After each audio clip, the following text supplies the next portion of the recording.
David de Angelis presents Awake the Genius Within Your Mind. Working with God by Gardner Hunting. Digitally narrated using the voice of Edward Herman. Preface. This book is about you. It will show you that you have been using but a small part of your real abilities. That back in your subconscious mind, or subliminal mind, as the scientists sometimes call it, is a sleeping giant who, awakened, can carry you on to fame and fortune almost overnight. A genii of your mind as powerful, as capable of satisfying your every wish, as was ever Aladdin's wonderful genii of the lamp of old. This book, Working with God by Gardner Hunting, was first published in 1934 by the Unity School of Practical Christianity and has been read by countless Unity Truth students the world over ever since. It teaches in plain and simple terms how one can enhance and even transform their living experience through a correct understanding of the unchanging spiritual laws. It is a tremendous link in our objective to discern truth. We are treated to great examples of God's laws, miracles, desires, giving, goodness, hurry, what will people think, reciprocity, and news. The spiritual laws outlined in this book are timeless and unfailing, the same yesterday, today, and forever. Law always works, anywhere, everywhere, now and forever. 2 and 2 make 4 by mathematical law, in New York or Kansas City, in Paris or Tokyo, in the cathedral or in prison, in the home or the dive, on Earth or Mars, today or in Caesar's time, now or in eternity. As explained throughout this book, there is a principle to receiving from your genii, within which involves you giving in order to receive. You must become an open channel through which God's abundance can flow freely, not only into your own life, but into the lives of others also, though you. It is recommended that you read this book through completely from start to finish, and then reread it from time to time in order to refresh your memory. The mind is apt to revert to its old ways of thinking given half a chance, so it will pay dividends for you to keep reminding yourself of these great truths by rereading the book often. The principles outlined and explained herein have worked for countless thousands of people in the past, and thousands more are proving the truth of them daily. No matter what your present circumstances in life may be, the genii within your mind is waiting patiently to give you your heart's desire. Now relax, sit comfortably, and let us begin our thrilling voyage of self-discovery. Chapter 1. The Comeback. Why not have what you want? Have you settled down with a notion that you can't get it? Are you accepting a disappointment as something you must suffer? Do you look at the thing that you really desire as being far beyond your reach? Do you carry around with you a heartache because you think your heart's desire is finally and forever denied you? Do you look on yourself as being down and out, with no chance to get back? Do you think you are too poor to buy the things you like, or even the things you need? Have you done something that you think has brought a penalty on you? Sickness, poverty, loss of freedom, grief? Well, before you give it all up as hopeless, won't you just read along a little way in this discussion to see if your case is as bad as you think it is?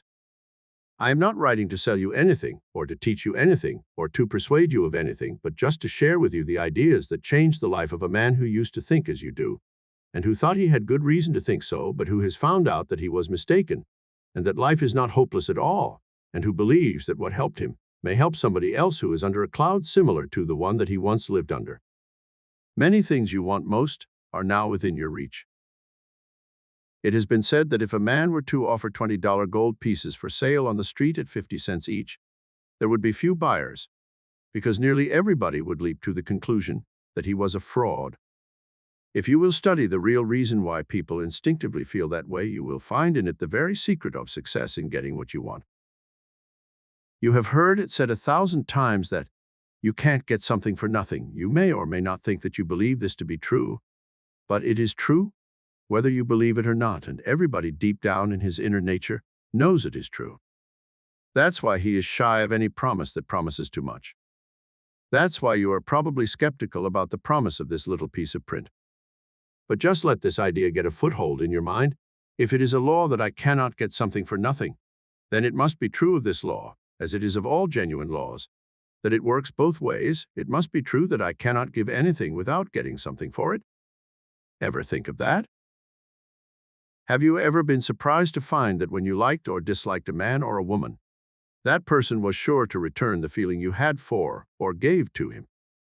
Have you ever noticed what a railroad company does that enables it to take in money?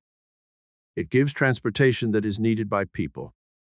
Have you ever wondered why Henry Ford and John D. Rockefeller are so rich?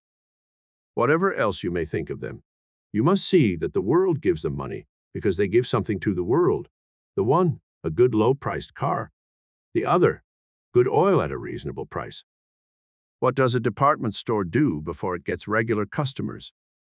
It gives service, courtesy, goodwill, a square deal, accommodation, and so forth to a community, which brings in the trade as the direct and inevitable result. What does an employee do before he gets wages or a salary? He gives a day's work or a week's or a month's.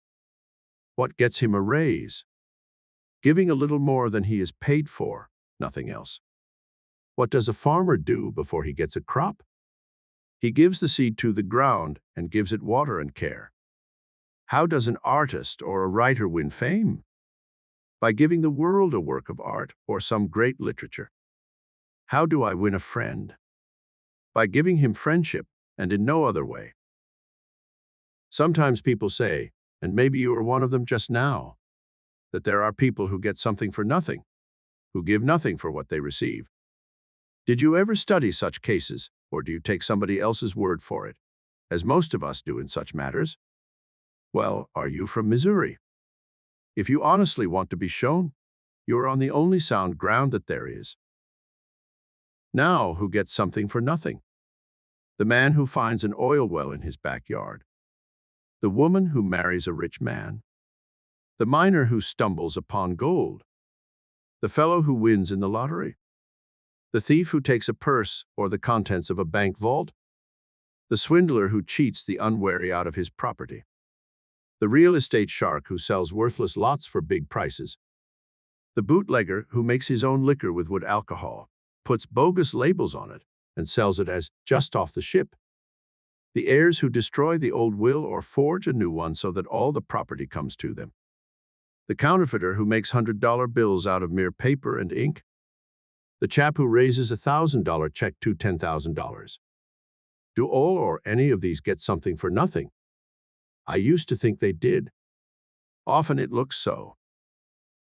But the more you watch the individuals who do these things, the more you'll see that the law works with them, just as it works with you and me. It's law, just as truly as the law of gravitation is law, and I can't break it. Neither can you. Neither can anybody else. Did you ever know a gambler who got rich? Did you ever know a burglar who had anything left after his pals, his fence, and his lawyers got through with him? Did you ever know a counterfeiter who had cars and a country home and a yacht? Did you ever know a woman who married for money and was happy? Maybe not, you say. But they got away with the profits of the crooked deal. Did they? How long did the profits last? Do you know? Did you ever know anybody to keep the money he won in a lottery? Did you ever know the lucky finder of oil or gold who hadn't given something for it to profit by it? If you will let go of the rumors and fabulous stories about riches coming to people for nothing and get right down and investigate, you'll be surprised. Study the history of depressions. What is success in business made of? I mean any success in any business. Some persons will say, hard work. But that is not always true. Hard work alone will not ensure success. You know plenty of persons who have worked hard, but have gotten almost nothing for it. Does honesty make success? Not necessarily. Does dishonesty pay? No. Terribly upsetting, isn't it, to be told that neither crookedness nor honesty succeeds? Well, that's where you and I have been making a mistake. We have swung like pendulums from one extreme to the other. First, we've tried to succeed by one method, then by the other. When crookedness fails, men preach honesty. When honesty fails, the preachers are dumbfounded and other men turn bitterly back to crookedness. What is the reason? Simply that neither mere dishonesty nor mere honesty pays, nor mere laziness, nor mere hard work. Nothing really pays but obedience to law. Not man's law, but God's law. Gravitation is one of God's laws, isn't it? Who uses the law of gravitation? Anybody? Does it make any difference whether he is good or bad, honest or dishonest, crooked or straight, saint or sinner, rich or poor, fat or lean, white or black? It does not.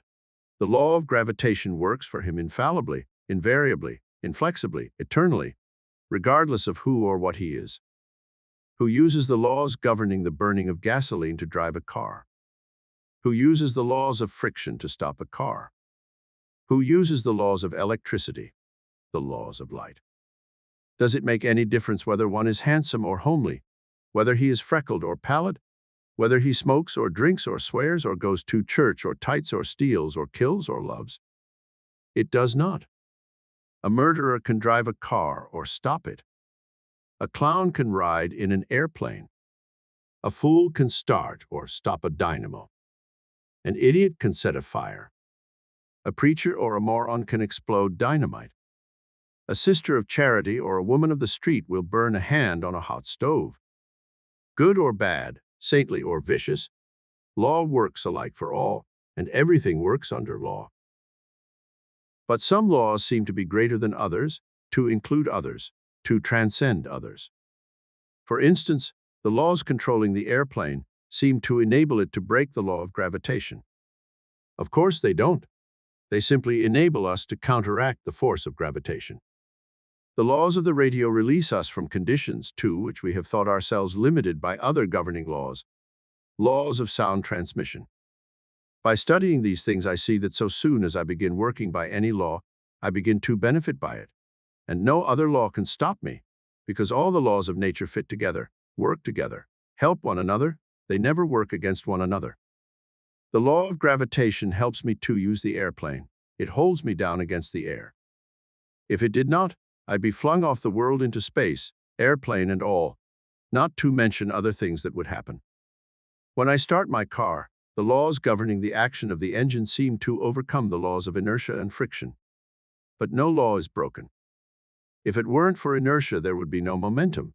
If it weren't for friction, my clutch would not grip and my tires would not take hold of the road. I do not break laws, I use them. Now, a law that works at all always works. You say conditions affect laws. No, fog, for instance, only obscures the light of the stars to my eyes. The stars still shine. Static interferes with the radio only as it obscures the broadcasting for me. The broadcasting is there just the same. Law always works, anywhere, everywhere, now and forever. 2 and 2 make 4 by mathematical law, in New York or Kansas City, in Paris or Tokyo, in the cathedral or the prison, in the home or the dive, on Earth or Mars, today or in Caesar's time, now or in eternity. If this law that I cannot get something for nothing, and that therefore I cannot give without receiving is law, then it works with the same infallibility and continuity as all other laws. It makes no difference who I am, where I am, how much I weigh, what color my hair is, or what my character is. This law works for me just the same. It is commonly called the law of giving and receiving, and it can be stated this way. What I give out comes back to me, multiplied, always. The comeback is like the yield from seed. Now, if you agree so far, don't you see where this has led you? It has led you to recognize that you are where you are today because of what you have given out. You are getting it back multiplied, just as I'm getting mine. But what else does it mean? It also means that what you start giving out now is also going to start coming back to you, multiplied. You can change the crop you are reaping, but there's just one way to do it. You can change the seed you are planting, change the sort of thing you are giving out. I did. It works, and nobody can stop it. Nothing can stop it. No circumstance, no apparent handicap, no apparent misfortune, no bad luck, no enemy. Nobody who has it in for you. What you give out comes back to you. What you begin giving out begins coming back to you. Any man, woman, or child can transform his life by transforming the thing he gives out. Of course, the first question that comes up in your mind, it was the first in my mind, is, how long must I suffer for what I've already done? That's an interesting point. Suppose we think a minute about law. If I am working a problem in arithmetic, and I have been getting the wrong answer over and over and over again, and if I suddenly find that I've been trying to work the problem by the wrong method, contrary to principle, in opposition to law, and if I stop going contrary to law and work with law, how long does it take me to get the right answer? Suppose that I am learning to drive a car, and I try to start it by stepping on the gas without shifting into gear. The car does not start. But when I shift into gear, in other words, obey the law governing the case, and then step on the gas, how long does it take the car to start? Suppose I have a boat with a hole in it. I find that when I put it into the water, it fills and sinks. Suppose that I obey the law governing boats and stop the leak, how long does it take the boat to float? If I am locked in a room and don't know how to unlock the door, I stay there till I learn how, do I not? But when I learn how to turn the key in that lock, how soon do I get out? You may think out as many other examples as you like of how law works for you the moment you begin to obey it, of how obedience now cancels the mistakes of yesterday or of last year. Then come back to our argument and think this one over.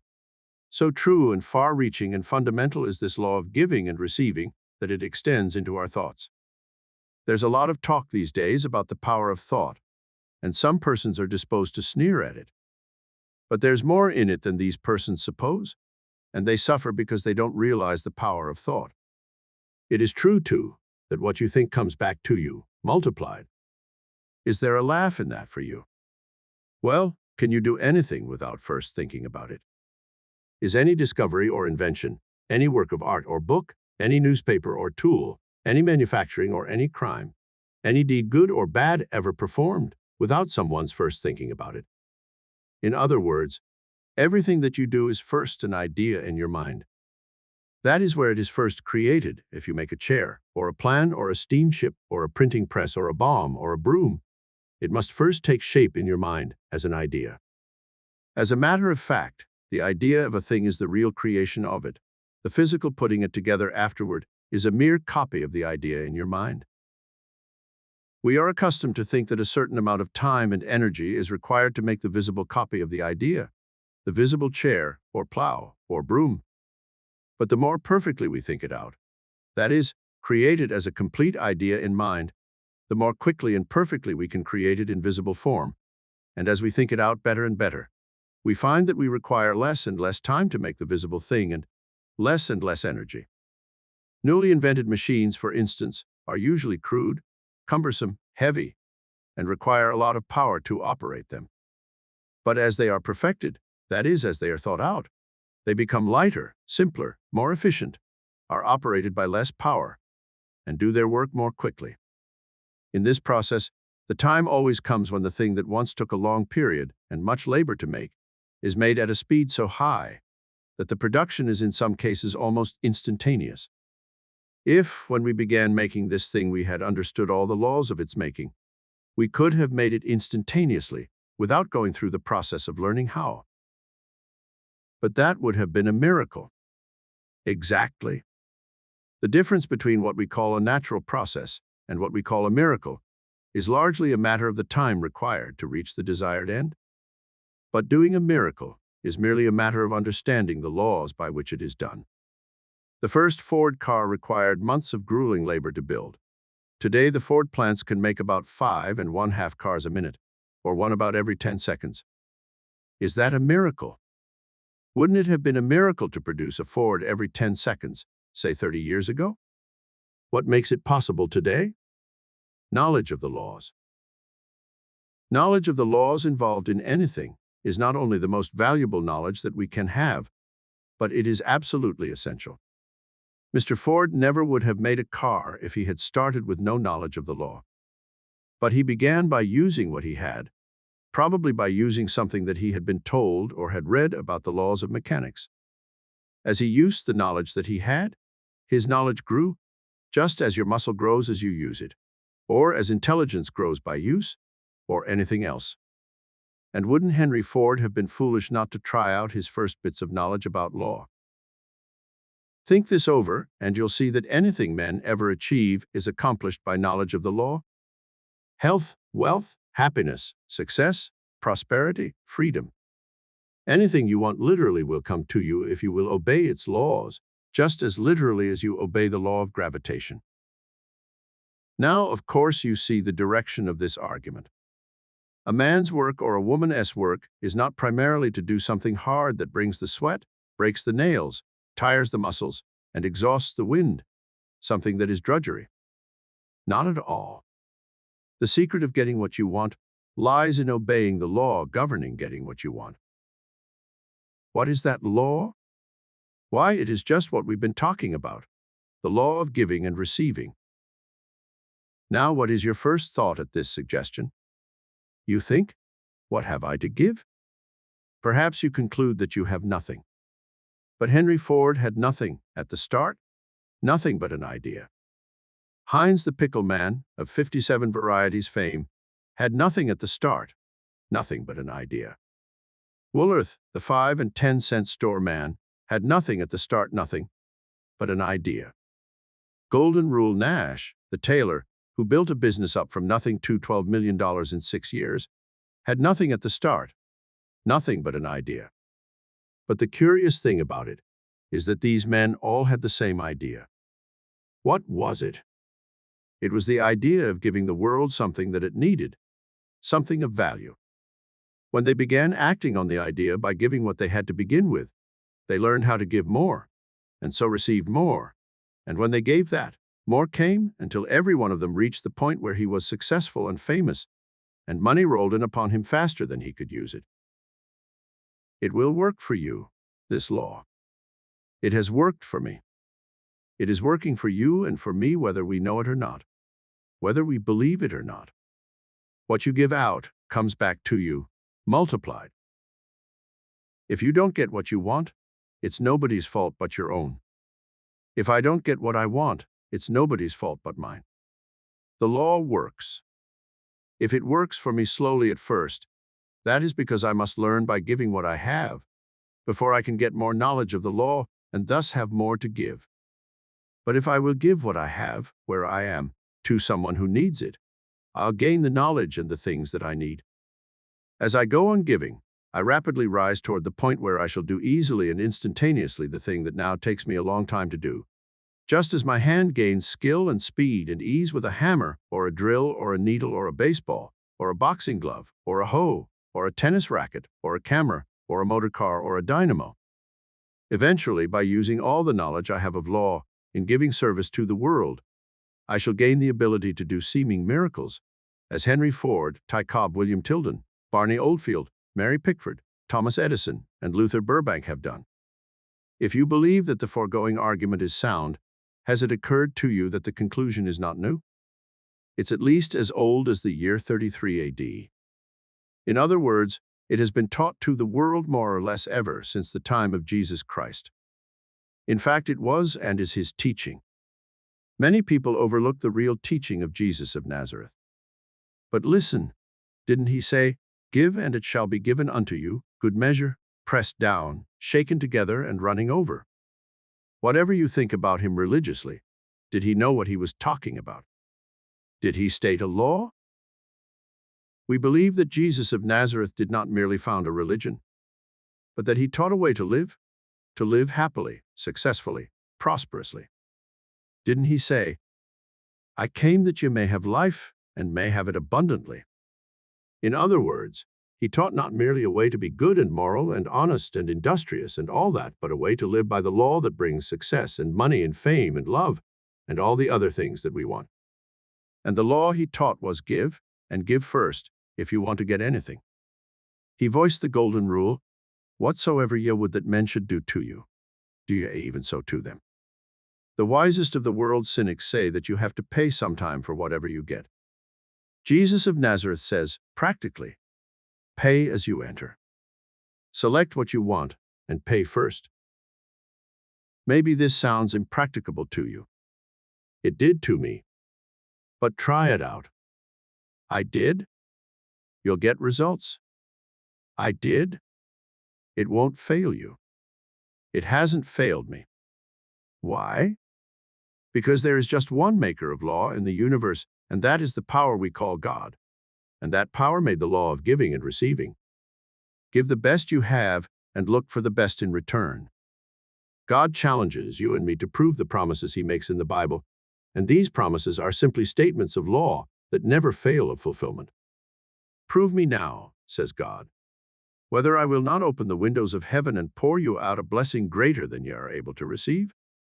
His only condition is that we shall give first. That's all. Commonly, we do not take this sort of promise seriously. But it is sound and true. Is there anything wrong about the foregoing argument? God is the law. He is the law of love, which is only another name for the law of giving and receiving. If you will stop thinking of God as a joke, or as a terror, or as a myth, or as a dream, or as something far off and outside everyday life, and will think of him as the maker of the law of gravitation and of the law of love, one of which is just as real as the other, you'll get somewhere. If you want to know how, the whole secret lies in beginning. The way to do it is to do it. Right where you are now, begin to give something good to the person nearest to you, and keep on doing it, no matter what you seem to get back at first. Do. Don't talk. And you'll lift yourself out of your troubles, no matter what they seem to be, or how deeply you seem to be sunk in them. Try it. You'll be surprised. I was. Try it as patiently and as hard as you would try to get a drink of water if you were very thirsty. You'll get a return, a reward that you don't even dream of yet. You will. Don't let anybody fool you about it. And besides, if it doesn't work, you don't have to keep on with it. But you will keep on if you give it a fair chance to prove itself, because it works. Chapter 2. Any job you want. You can have any job you want. You do not believe that, do you? That is why you do not get the job you want now. You do not believe you can get it. Did you ever hear Mark Twain's advice to the young seeker after a job? He said something like this: pick out the man you want to work for, and then go and work for him. Tell him you are going to work for him for nothing till he decides you are worth something, and how much. That seems an absurd piece of advice, but it will certainly work if you really put it into practice. Now, think a moment with me. If you get a job, any sort of a job, what will your employer pay you for? For the work you do, of course. Will he pay you in advance? He will not. He will pay you after you have worked a month, a week, a day. How much will he pay you? What you earn, of course. Will he pay you more than you are worth, even if he has agreed to? He will not. If you do not measure up to specifications, he will get out of his agreement in one way or another. He will discharge you, or if he has made a contract with you, he will break it, or make you break it, or make your situation intolerable, or buy you off. He will certainly not pay you for something you do not give him. Here is that saying in the business world again, that you cannot get something for nothing. You cannot. This means that you cannot get salary or wages for something you do not do. Do you think you see men getting paid for something they are not delivering? Watch them. Watch the loafers and the quitters and the soldiers. But there is a deeper thing under this fact and these appearances than people commonly think. It is this: justice. Justice does work in the affairs of men, whether they recognize it or not. You do not believe it? Study it. Men do get what they want, what they really want. You can get what you really want, as we have said, and you will get it, whether you know it or not. But, you say, just as good men have failed of their aim as have succeeded. So, what does it mean to be good? Goodness, in the ordinary sense, has nothing to do with the matter. If it had, we could not understand the situation at all. People who try to explain success or failure on the ground of goodness never do understand it, nor anything else they try to explain on the same ground. Because goodness or badness in the ordinary moral sense is not the reason. Law is the reason for everything. Whatsoever ye shall ask in prayer, believing, ye shall receive. Real virtue consists in keeping in harmony with the law, or trying to. Goodness, in this sense, is always rewarded, and badness, in the same sense, is always punished. That is, the law works for those who keep it, and works against those who choose to go against it. I do not dare to set any limits. I do not believe there are any limits. It does not make the least difference in the world whether we know the law or not. It works. Ignorance of the law is no excuse. And you cannot blame some far-off God for your actions, or for anything that happens to you, or for your knowing the law or not knowing it. It is up to you. Does that frighten you? Or if you believed it, would it frighten you? Instead of frightening you, it should encourage you, inspirit you, stir you up to your highest ambition, fill you with your highest hope, assure you of realization of your highest desire, make you certain of success, and happy beyond your dreams. Because you cannot lose? Now, let us see. We have made some pretty rash statements, have we not? From the ordinary unbelieving standpoint, yes.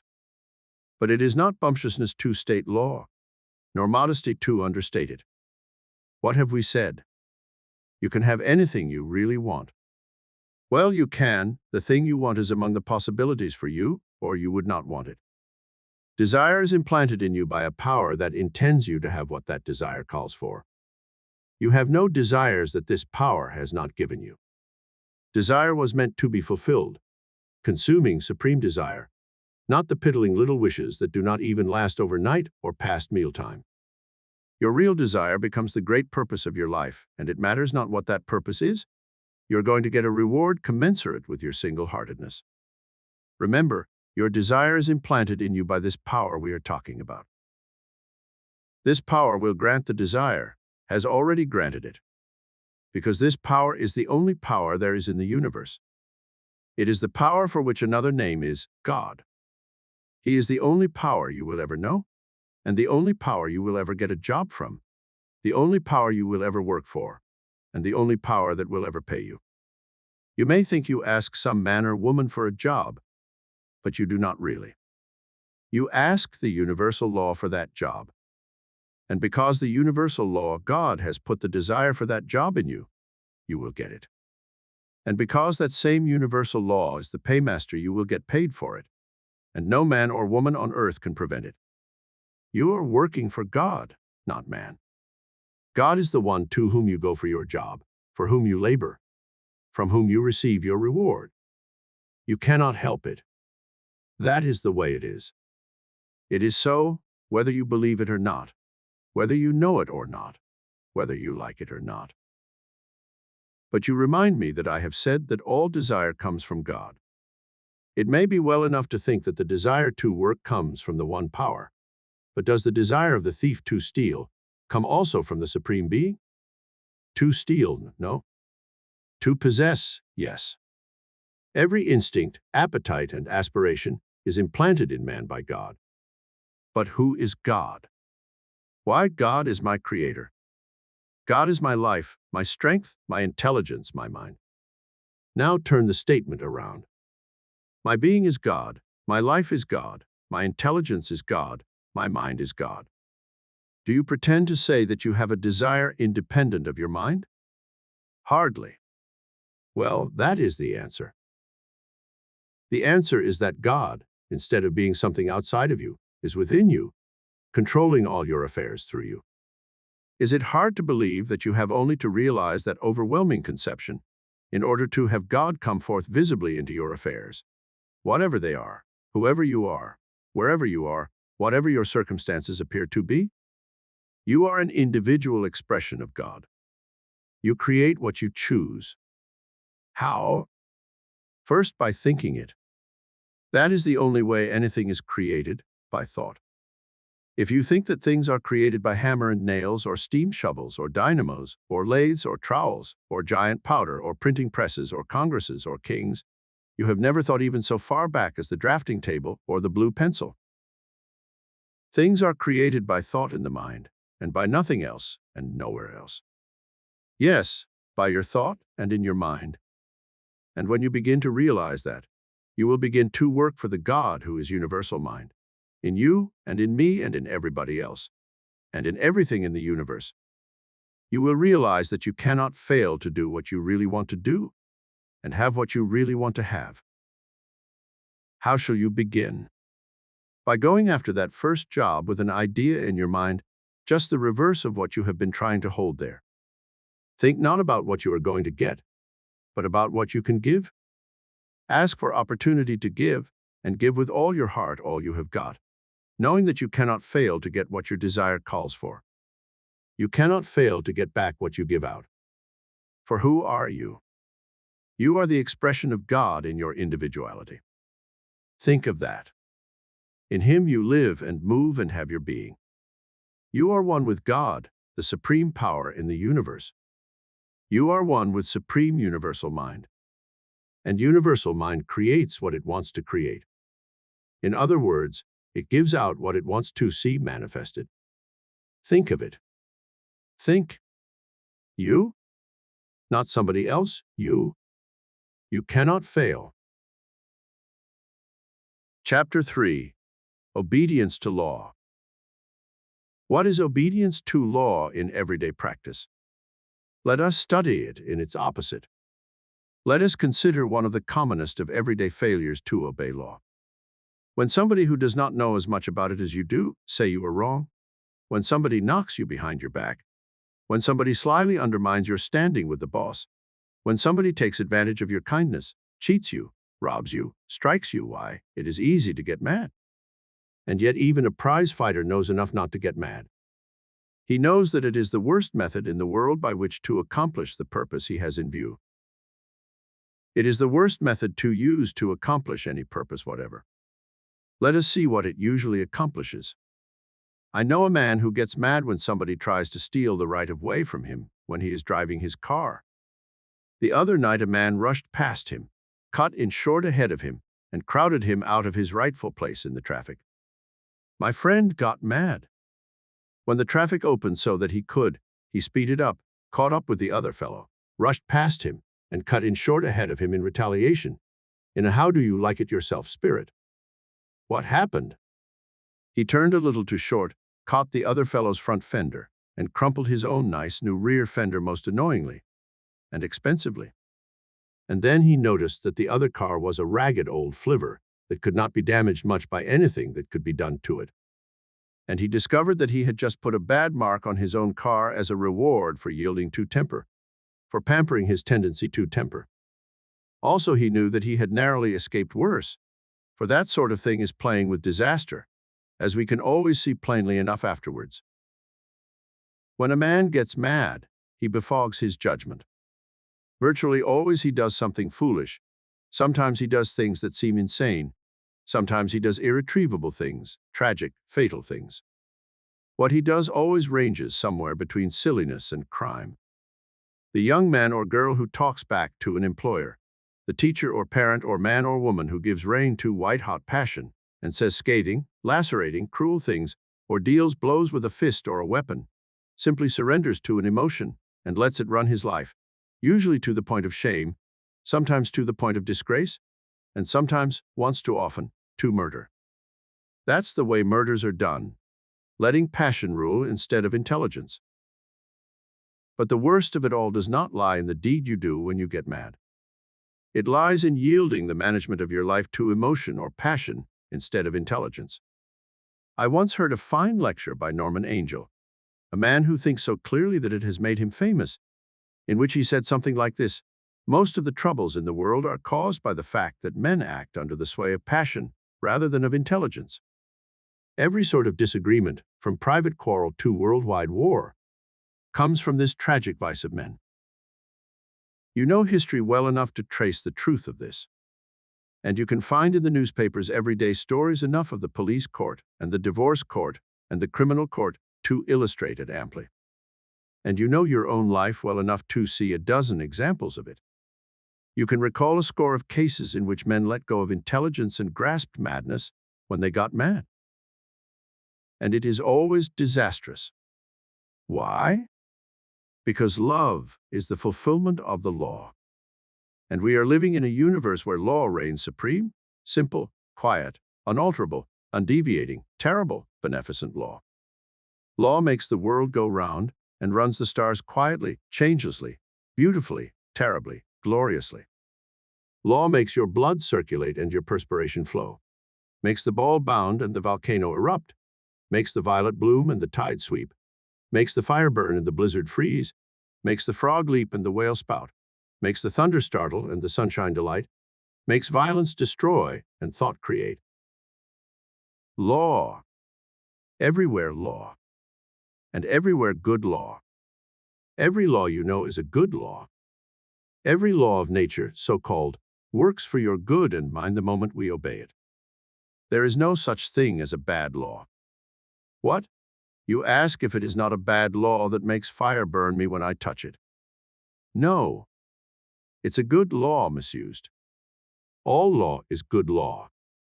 All law is part of one law, and that one law is the law of good. Sometimes it is called the law of love. But what does love mean? It means goodwill, that's all. You will good to the one you love. You cannot express the idea of love any better than that if you try for years. But then, why, if the law of good, the law of love, is the one great law that includes all law, I can see why it is foolish to get mad. I can see why it is madness to get mad. It is going contrary to all law. No matter what my so-called provocation may be, it is just plain insanity to get mad. Why it is ridiculous to get mad just because somebody else does, to defy the law just because somebody else does. It is just like putting one's hand on a hot stove because somebody else does. If I am up in an airplane and another passenger jumps out, I should be a plain imbecile if I jumped out too just to prove to him that he is wrong, to force him to admit that he is wrong, to convince him that he is a fool on the way down. We may as well make up our mind that we cannot break law. It does not break. If I try to break it, it breaks me. Getting mad is just as bad as jumping out of an airplane, and its results are just as inevitable. It always makes either a fool or a criminal of me. Now, how did this man Jesus, of whom we hear so much, put it? Why, he saw so plainly the utter folly of getting mad that he said, in effect, go to the other extreme. Turn the other cheek. Love your enemies. Do good to the chap that tries to injure you. Suppose he does try to injure you, and that you do good to him. It is he that is disobeying the law, not you. He is the fellow that is jumping out of the airplane, not you. He is the one that will suffer, not you. I often wonder why we get sentimental over the teachings of Jesus when they are just so much horse sense, yes, thoroughbred horse sense. Do you know, just between you and me, the more I think about the things that this man Jesus of Nazareth said, the deeper grows my respect for him. Do you know, I used to think that he was an impractical sentimentalist himself. Then I began to see that some of the things he taught were sound common sense, and I felt like taking my hat off to him. Now, as I watch the law of love at work in the universe and in my world right here and now, transforming life for me at every touch, and as I remember that this Jesus of Nazareth spent his life and gave his life and took up his life again, all to prove to me that the law of love is the one law, and that it works now and here and always perfectly. Why? I want to go on my knees to him. Chapter 4. Keeping the whole law. God's work is done. He is the law. He is the supply. Our work is to obey the law, to receive and distribute the supply. One of the things, to which we seem most persistently blind when we first begin to apply truth principles, is that we must take the initiative. We must begin obeying the law before it begins working for us. We've mentioned this. But let us repeat, we must turn on the electricity before we get light. We must walk out into the sunshine before we feel its warmth. We must put the weight on the scales before the balance tips. We must light the fuse before the blast goes off. We must snap the shutter of the camera before we get a picture. We must strike the key before the organ tone responds. In many cases, the response is instantaneous. In others, it requires time. If we would grow potatoes, we must plant them and wait for them to grow. If we would hatch chickens, we must put the eggs under the hen or in the incubator and wait through the incubating period. If we would make bread, we must put it into the oven and wait until it is baked. All this is as we see it from our present standpoint. The most easily recognizable differences between everyday work and what we commonly call miracles are two. One has to do with the part that we suppose we play in initiating causes, and the other has to do with the lapse of time that we believe necessary between the causes and their effects. The more we learn about the laws that govern the doing of anything, the less we see ourselves as initiating agents, and the more the time lapse shrinks. We previously classified as a miracle the instantaneous occurrence of an event that we have been accustomed to seeing occur slowly. But we cease to call things miracles when we see them as consistent results of the operation of laws, even when we bring the time lapse down to the fraction of a second. Let us go a step further with this idea. Electric light, as now apparently produced by the touching of a button, would have been a miracle in the days before men learned the laws back of the phenomenon. 100 years ago, it took perhaps a month to send a message across the Atlantic. Today, a man speaks in London and is simultaneously heard in New York. Miracle? Not at all. Radio.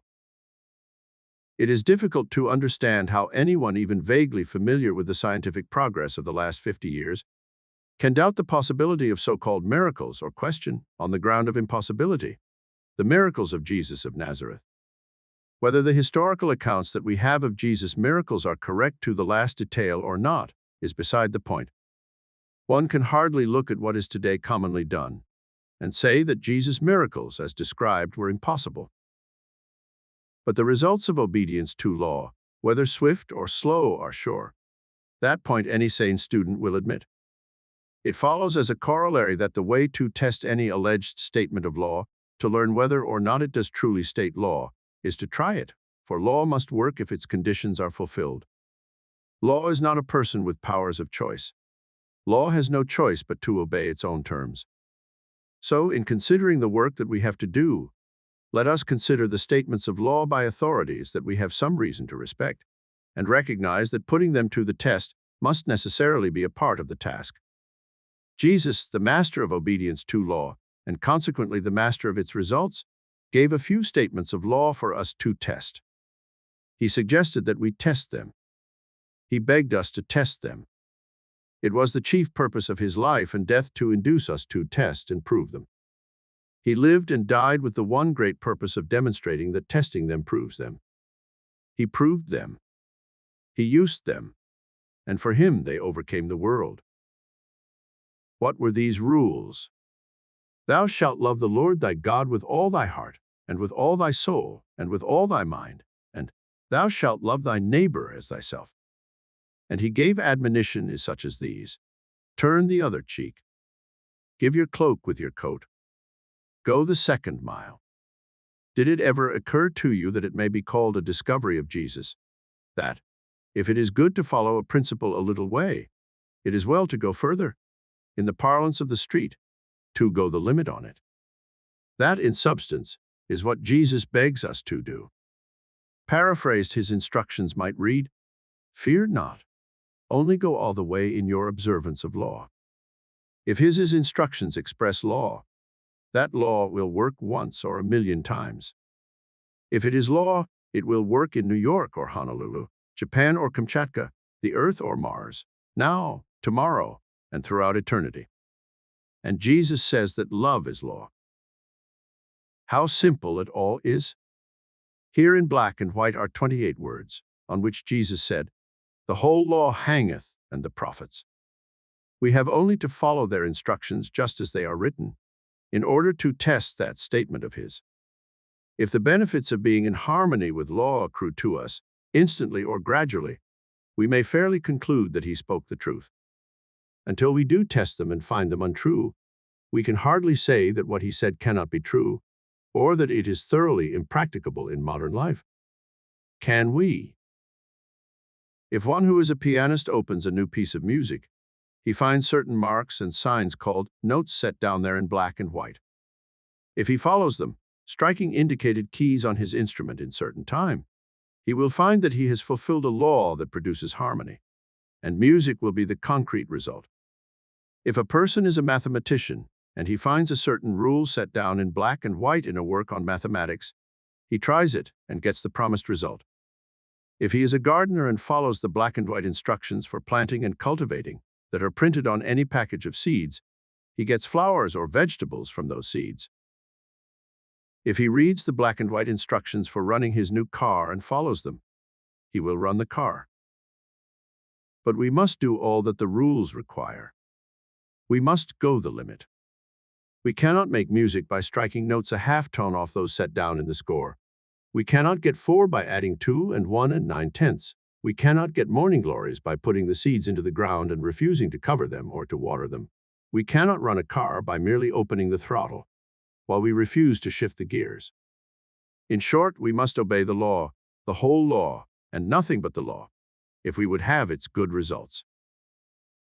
Oh yes, one may give a partial obedience and get an indifferent result. That is what most of us do. And sometimes seemingly slight departures from the law in one respect are the obscure causes of failure in seemingly unrelated respects. Have you ever applied this idea to some condition in your finances or in your bodily health that has seemed mysterious to you, and have you carefully scanned your daily conduct to find the departure from law that was the obscure cause? It is an accepted belief that anger, indulged in, will stop the processes of digestion. Will gossip indulged in affect the size of my income?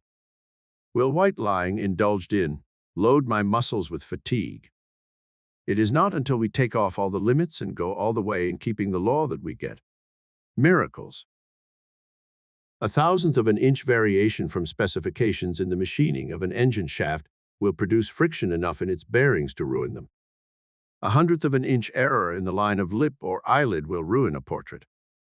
Why can we not see the obvious parallel and use plain common sense in following exactly, completely, undeviatingly such a law as that of love, the great fundamental law containing all other law? Love, therefore, is the fulfillment of the law, said Paul. Ye therefore shall be perfect seems a hard saying. But why so? We hold the standard of perfection in obedience to natural law. We must. Why not accept the same standard of obedience to spiritual law? Besides, what is more natural than spiritual law, which underlies natural law as spiritual substance, underlies visible phenomena? Natural laws, as we know them, fit together in a perfect and continuous order.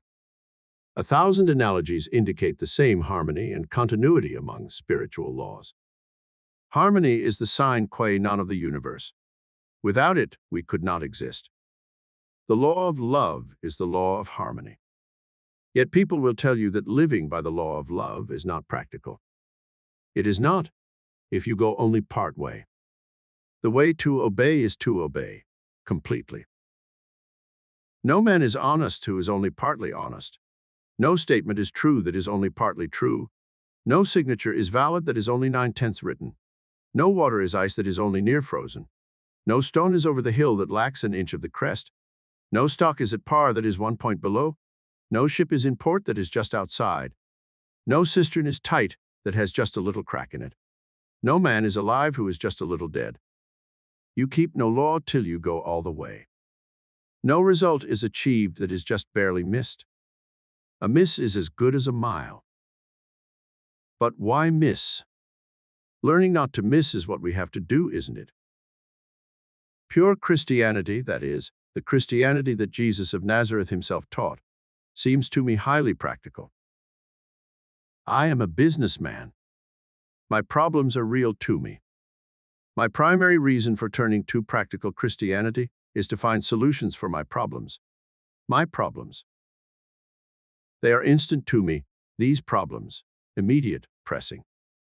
I have employees to pay, a family to support, food, clothing, shelter to provide. I am thinking of these problems almost constantly. Whatever else I may be doing, wherever I may be, I think of them more or less continually. I must, since it is my job to provide the things that are necessary to my business and to my family. Will practical Christianity help me in this? Is practical Christianity practical? Let us consider a little further. Perhaps we shall see whether it is practical or not. Here is a formula for concrete: cement, sand, water. It is a formula that has been tried and proved. I have decided that I will follow it. I put in the sand and the water. Shall I put in the cement? How much shall I put in? Can I do with less? Shall I skimp a bit? What will happen if I do? But this is a formula, tried and proved, meant to be followed. How far shall I go? Here is a standard of weights and measures. It says that 16 ounces make a pound. Are there 16 ounces in the pound I buy? Are there 16 ounces in the pound I sell? I have a standard. Shall I live up to it, or shall I skimp a little? What will happen if I subtract an ounce from each pound? How far shall I go? I am sending a special delivery letter, which calls for 10 cents postage. If I put on but 9 cents, what will happen? Can't I skimp a little? But here is a standard, a law, in fact, that calls for 10 cents. Shall I obey? My business is music. I have here a composition I desire to play. Here is the theme in a dozen bars. Shall I play 11? Can't I skimp a little? But the theme is the foundation of the composition. What would happen if I cut it short? How far shall I go? Questions like these can be multiplied indefinitely. What are they all about? They are about formulas for doing things well.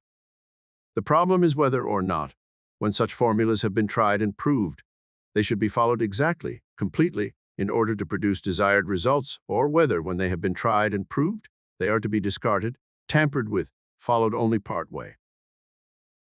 You wonder how a sane man can ask such questions.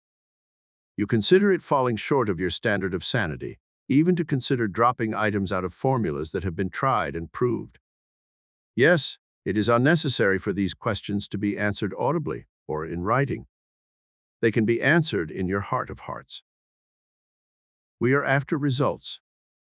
Can we get perfect results or hope to get them anywhere if we are unwilling to fulfill the conditions laid down in the formula?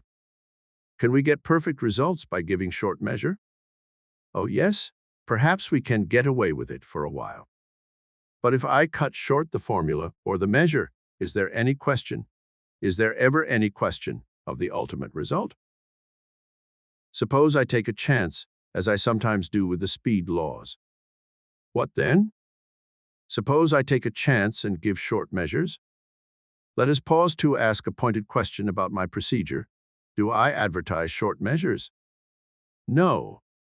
Well, why not? Because I expect to fool somebody by means of my short measure. I expect that somebody is going to take it for full measure, and therefore pay me for full measure, and therefore I shall make a profit, a little more immediate profit. How interesting and enticing. Profit is the legitimate purpose of my business, isn't it? But whom do I expect to fool? Do I fool the oven with a short measure recipe? Do I fool the sun and frost and earthquake with short measure concrete? Do I fool the laws of harmony when I play false notes? Do I fool the laws of force when I take a chance with the rules of the road? Whom and what do I expect to fool when I take a chance? Myself. Of what do I take a chance? Disaster, nothing less. And I not only take a chance, I not only invite, I make sure of disaster. Now here is that formula for practical Christianity about which I have asked. Is it practical? It is offered to me as a formula for life. How far shall I go? Thou shalt love the Lord thy God with all thy heart, and with all thy soul, and with all thy strength, and with all thy mind. and thy neighbor as thyself. Put a pencil mark under that repeated little word all and under that other little one-syllable word as. That is all you need do to make the whole point of all this clear. Here is your formula, in black and white, unmistakable, tried and proved and set down to be followed, a standard in the business of living. A formula for life, just as exact and as scientific as any other. Indeed, it is far more vital than any other, because it is all-inclusive. In its strict observance, it holds all the conditions of success in anything. Do we think we can skimp it? Remember that Jesus even elaborated on it, in order to tell us how far we must go. He told us that it means, love your enemies and do good to those who despitefully use you. Hard sayings. Why? Isn't all this perfectly consistent with the general rule about formulas? Are not formulas based on law? And are they not meant to be kept? Are they not meant to get results? And what are the results that we are promised? Well, suppose we turn back to the Old Testament and see what God says about it. This God whom we recognize as the maker of law, the law of concrete, of music, of love. This God who is himself the law. Ah, yes, he said something to the effect that we are to bring all the tithes into the storehouse and prove him now herewith, if he will not open to us the windows of heaven and pour us out a blessing greater than we are able to receive. Rather a generous promise, is it not? A generous fulfillment, rather. A fulfillment of conditions to be established by me, of conditions laid down in our formula for living. Do I expect to get results? Where do I skimp? Is practical Christianity practical? I am told by those who have tried it, from men who work beside me and have tried it out here, all the way back through history, to Jesus Christ himself, who proved it to the ultimate limit, that it is a formula that works. I am promised that it will work to my everlasting good. Shall I observe it in the same generous, unlimited, complete way in which I want it to work for me? If I do not, whom do I expect to fool? With what am I taking a chance? How far shall I go? Chapter 5. Learning to Love. You have heard people say, I don't know what it means to love God. How can I love him when I don't know him? Maybe you've said that yourself. I have. But Jesus Christ said, He that hath my commandments and keepeth them, he it is that loveth me. Does this mean that obedience is love? Or does it mean that obedience is the evidence of love? Or does it mean that obedience is the road to love? Does it matter which it means? If any man will do his will, he shall know of the doctrine. What did Jesus himself do? He went about doing good. He knew how to love God. Did you ever wonder what his early life must have been before he began his ministry? I wonder if perhaps he did not spend all that first 30 years of his life learning how to love God by keeping his commandments, and how to love his neighbors by serving them. It seems to me that that must have been what he did, and that that is the explanation of all his wonderful power to help and heal and serve and love. Just think of that young Jewish boy whom the world called Jesus, son of Joseph and Mary, going quietly about doing good all through his youth and young manhood, and learning that it was the secret of power. Think of 30 years spent just learning the marvelous results of simply doing good. What a love developed in him. Don't you think love would develop in you and in me if we made it our whole business to serve the good, which is God, and our neighbors? Psychologists say that when we do another person a favor, we become interested in him, as if we had an investment in him.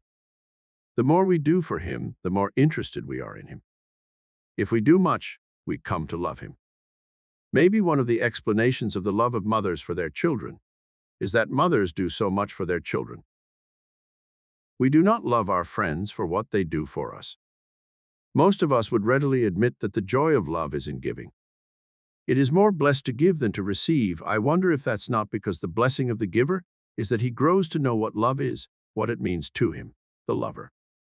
What experience have you ever had in loving? Did you get your greatest happiness in that love out of what the loved one did for you? Was your greatest joy in the fact that loved one loved you? Or was your happiness, your joy, in loving and expressing it by every means you could find? One of the magazines some years ago published a story about a young man who went to work in the foreign correspondence department of a mercantile house in New York. He had very little experience, but he was full of enthusiasms. He was full of wants and desires. It happened that the firm had tried for years to get the business of a great manufacturer of Panama hats in a certain South American country.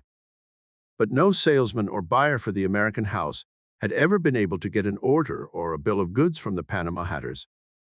Some reason kept the foreign firm from doing business with the New York concern. But our young man, let's call him Smart, wanted a Panama hat. He thought maybe he could get one, a fine one that would otherwise be beyond his modest means at home, by asking the manufacturers in the southern clime to send him one. So he sat himself down and wrote a letter asking the head of the Panama hatters to send him a fine Panama, at a price he could afford to pay. And strangely enough, the foreign hatter, seeing an opportunity to do the New York importer a favor, seized upon it. He got the hat for young Smart and sent it to him with his compliments. But the queer part of it was the sequel. After the hat was received, young Smart followed up by asking Mr. Panama Hatter for a share of his business for the New York house.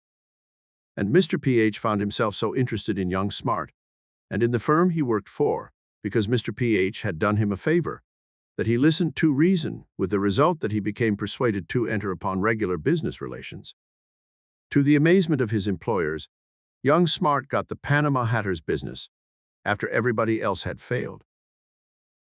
Humorously, that illustrates the principle involved. A recent book called Strategy in Handling People tells many similar stories and presents the same principle. If you want anybody to like you or favor you, get him to do you a favor. And if it works that way, it will work the other way too. If you want to be interested in somebody else or to love him, do something for him. What a light that sheds on human relations. How many divorces do you suppose would be prevented if people just knew that principle and acted upon it? Yet the teaching of Jesus on that single point antedated modern psychology and modern strategy in handling people by some 1900 years. It is strange when you stop to think of it, how all the theories and maxims and rules point back to the same basic principle. The way to receive what we want is to give to others what we should want them to give us. The way to love is to give. Give service. Did you ever know a servant who did not like the master or mistress whom he served faithfully? Did you ever know an employee who did not speak well of an employer to whom he was giving real, faithful service? Did you ever work for anybody you did not like and give him full service without coming to like him? You know we are quite helpless against this law, because it is a law. We cannot help loving where we serve. If it is our country or our city or our club or our lodge or our church, if we are real workers in behalf of any organization, we shall love it. Unless we are workers, our affection will be cool at the best. Did you ever keep a garden, or bees, or chickens, or cattle, or horses, or teach school, or wait on customers, or serve in any capacity where your labor contributed directly to the welfare of animals or men or children? If you have, nobody can tell you anything about this principle. You cannot help knowing it if your work was faithfully done. You could not help loving if your service was true and loyal and devoted.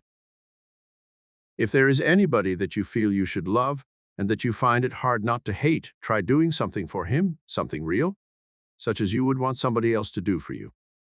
It works wonders in you. What causes your feeling of dislike or anger or hatred toward another person?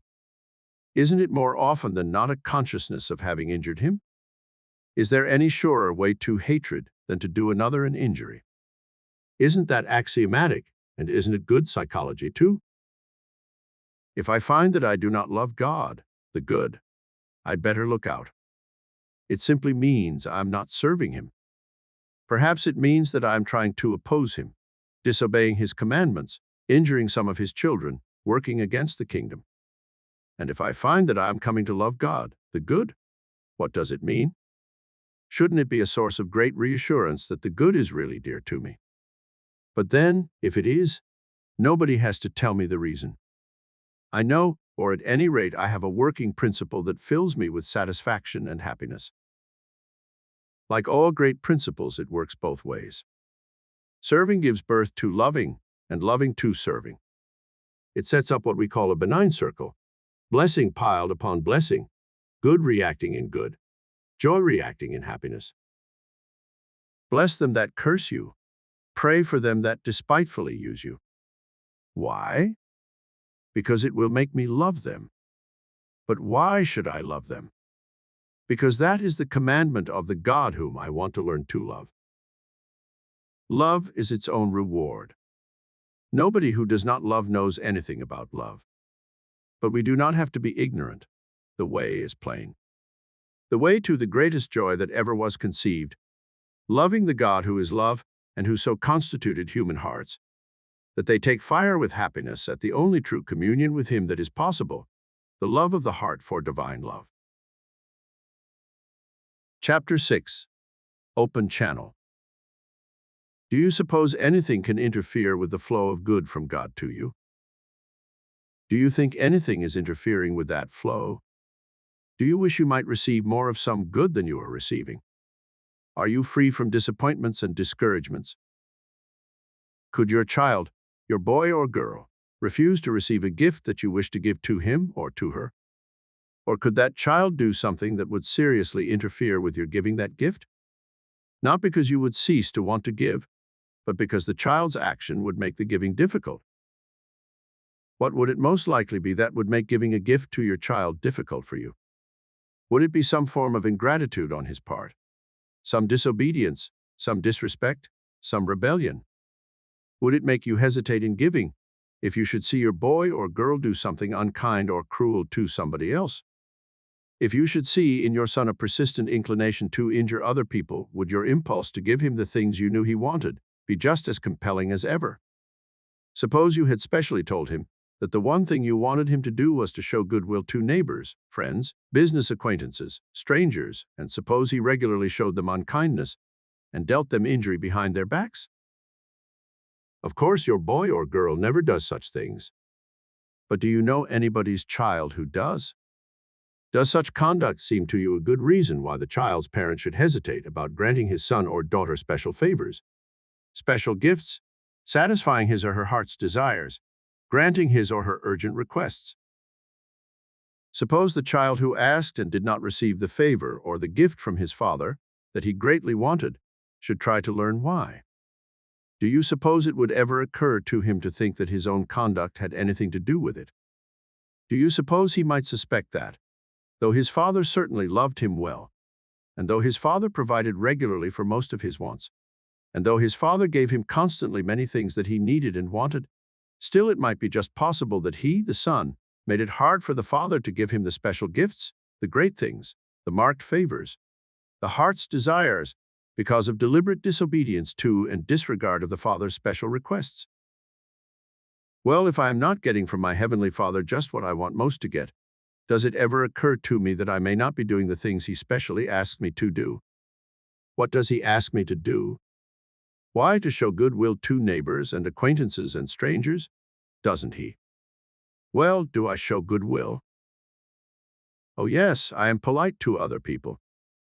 I show them ordinary courtesies. I even do favors sometimes for people to whom I think I owe nothing.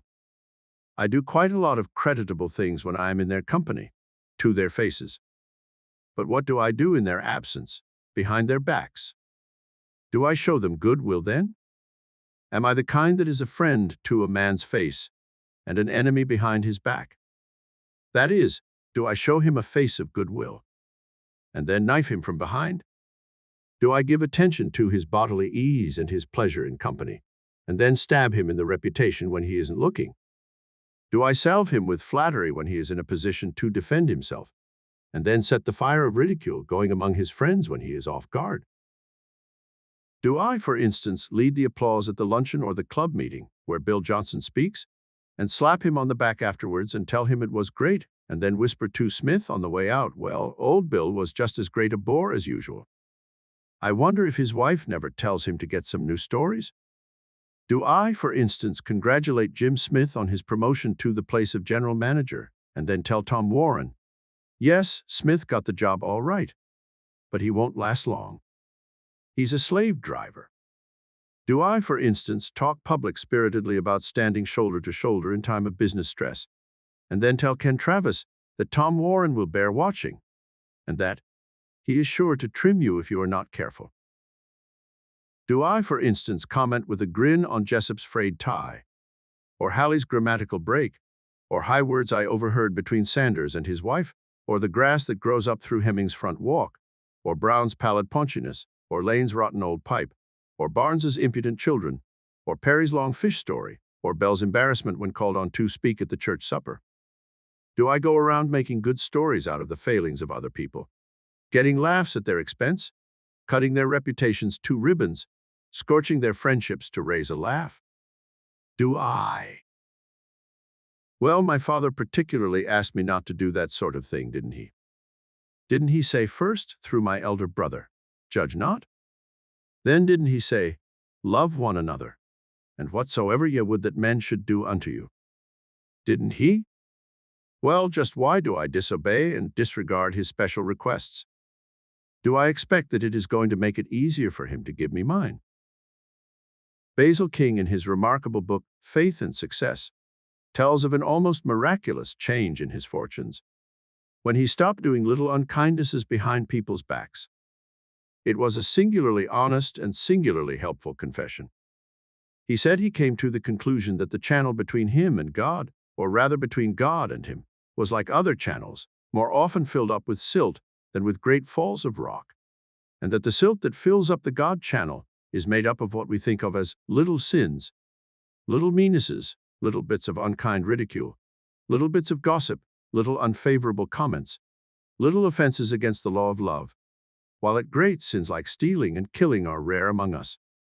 But silt, a lot of it, gathering by slow accretion, may fill up the channel just as effectively as a great fall of rock, maybe a lot more effectively. But who says that the propagation of scandal or the promotion of ridicule is a little thing? One is stealing a man's reputation. The other is killing other people's respect for him. Can I be continually guilty of that kind of stealing and killing and hope that God can find it easy to give me the things my heart cries out to him for? Do I not brand myself as an arrant coward when I talk unkindly behind another's back, saying things unfavorable, whether true or not? Am I not that most despicable of creatures, the snake in the grass? Am I not that most cruel of enemies, the one who injures another unwarned and unaware? Is there any excuse for me? What do you think of me? Do I have to ask you if your opinion of me goes up, if your respect for me increases, when I bring you a discreditable story about somebody you and I know, or when I make a funny crack about some mutual acquaintance, misfortune, or weakness? If you are a sound-thinking, decent-hearted citizen, you think less of me. Well, is God a sound-thinking, decent-hearted citizen or not? How do you suppose he looks at me? Suppose you say, but God is not a person to be offended by my misdoings. No, perhaps not, though God is everything that man is, isn't he? But suppose we say that God is law. Does that make it easier for me to adjust my meannesses, my unkindnesses, my cruelties to his standards? If God is law, what is that law? Is it the law of love? If so, how can there be any harmony between his ways and mine, if mine are the ways of the snake in the grass? If there is a channel between him and me, what is that channel for? What is supposed to flow through it?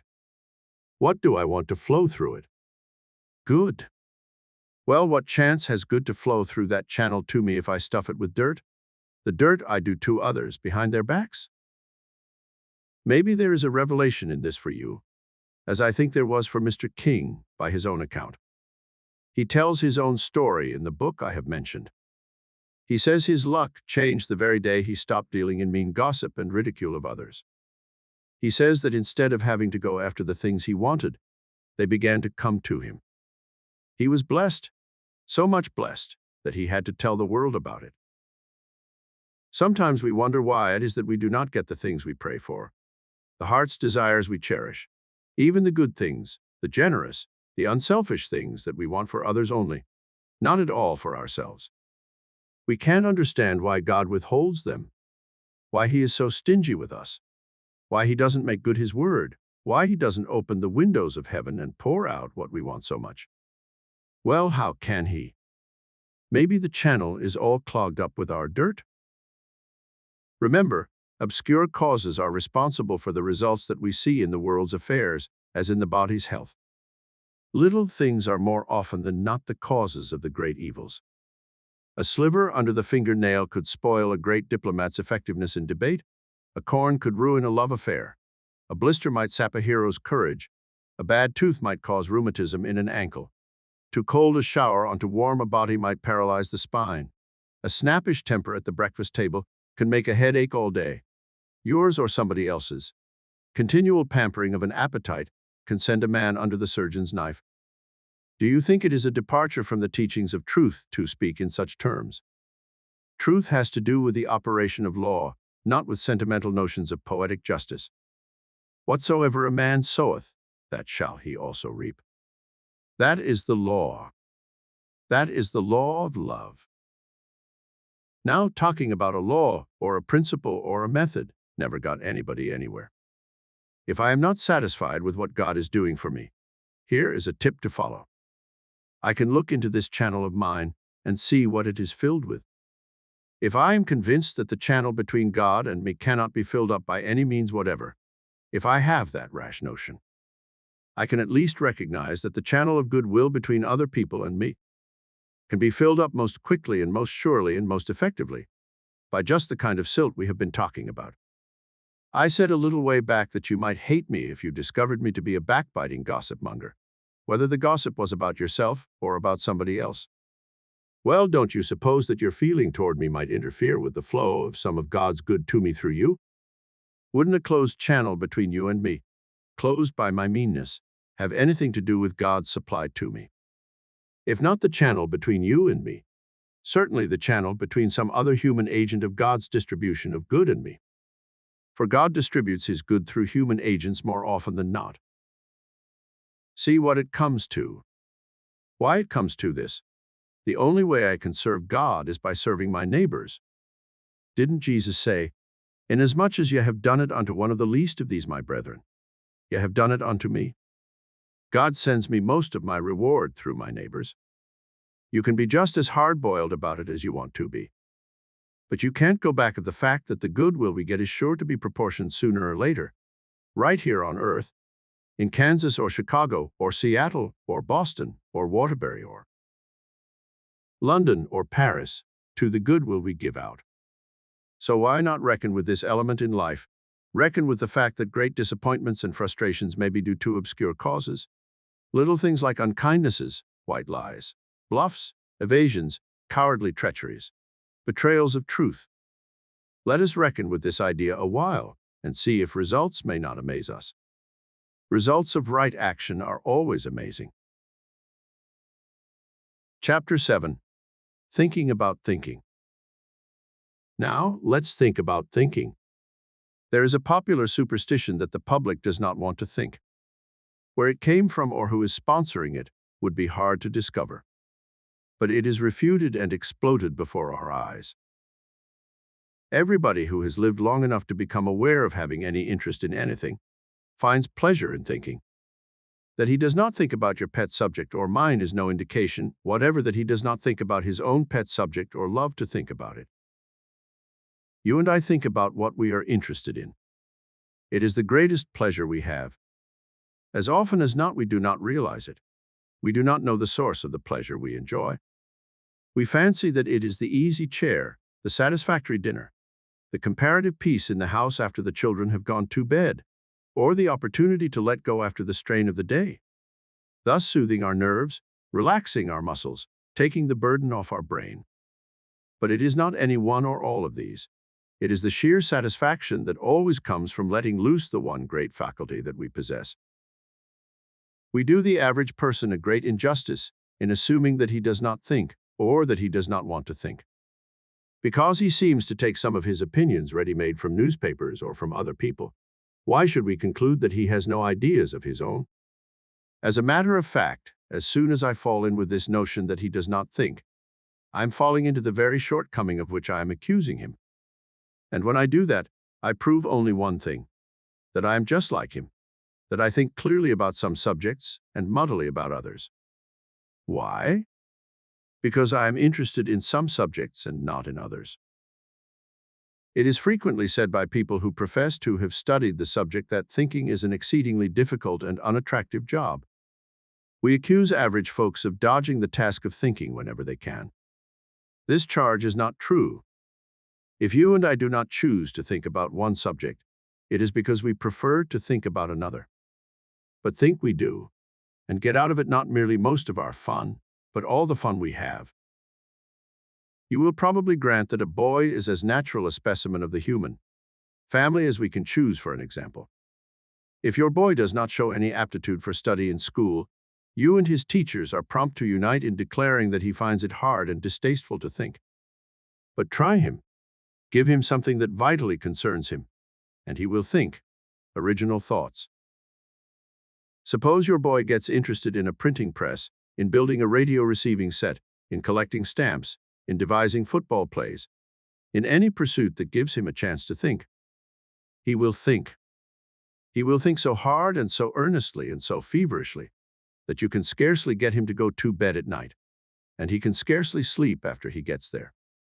He will pore so steadily over catalogs. He will write so many letters.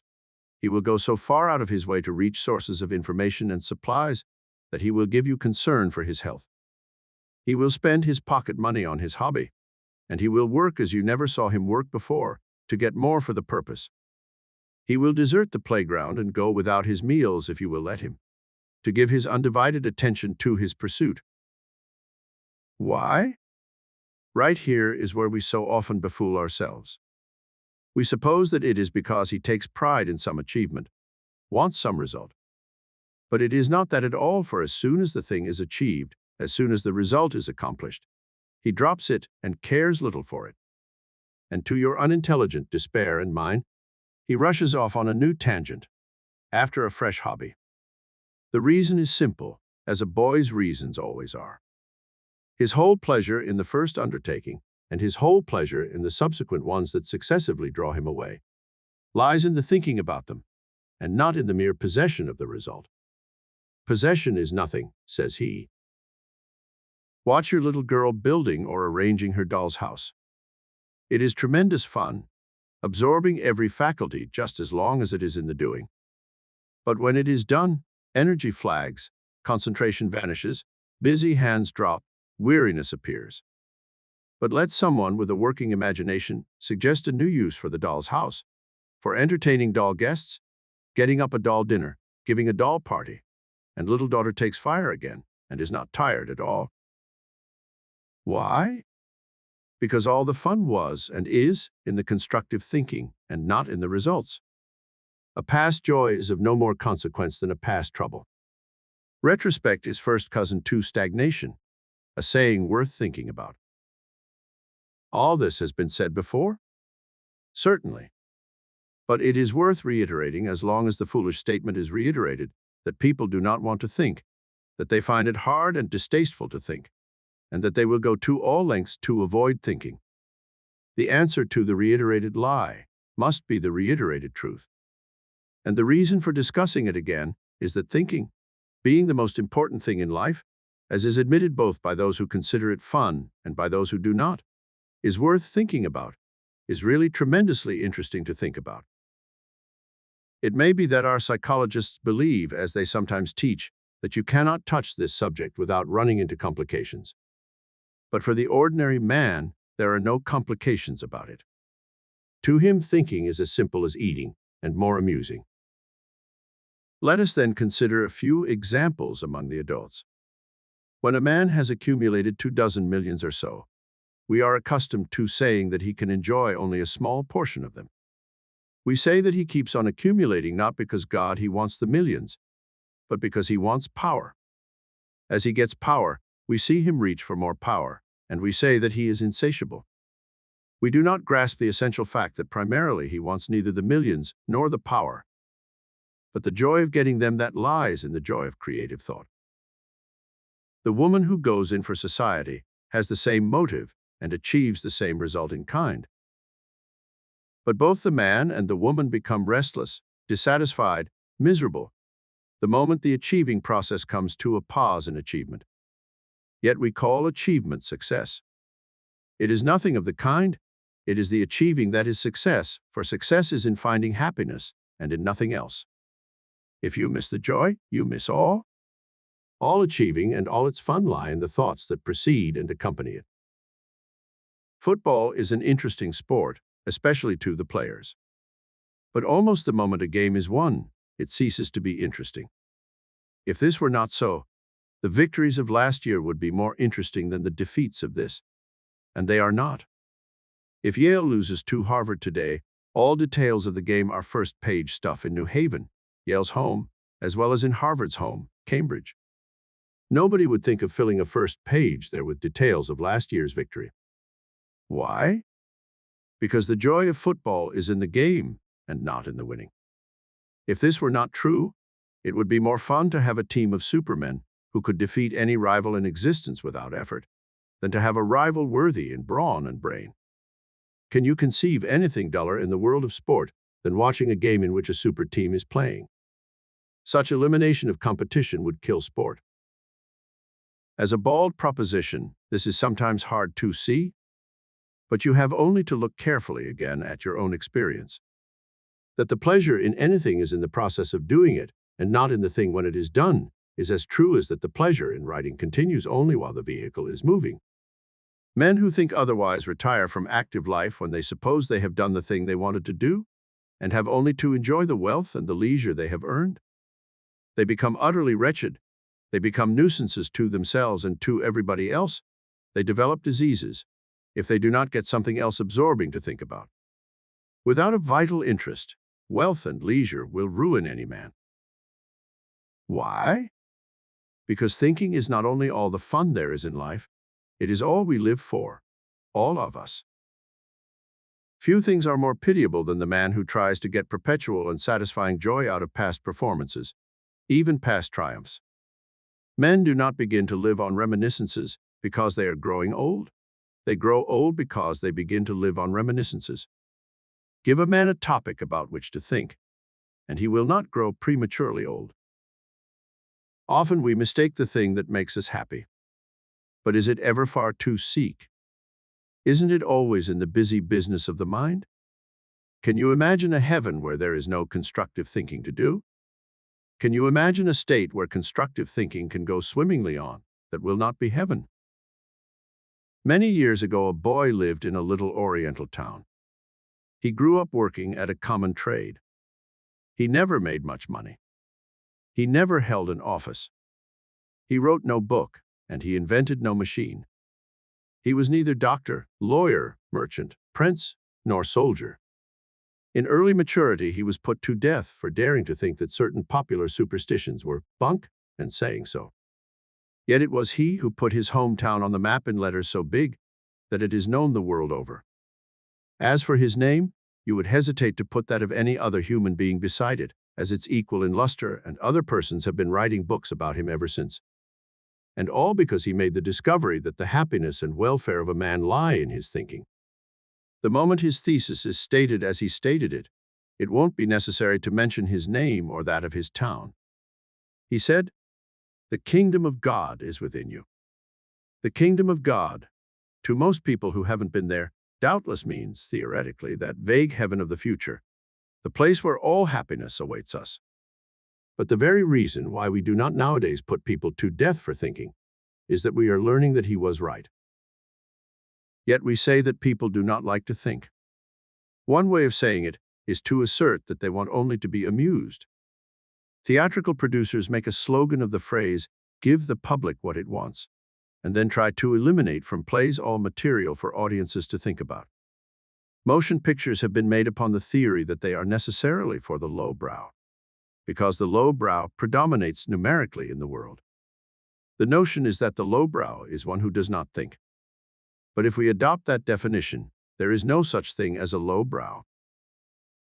You disagree with this statement, and you find pleasure in disagreeing, then it is because the assertion stirs you to think.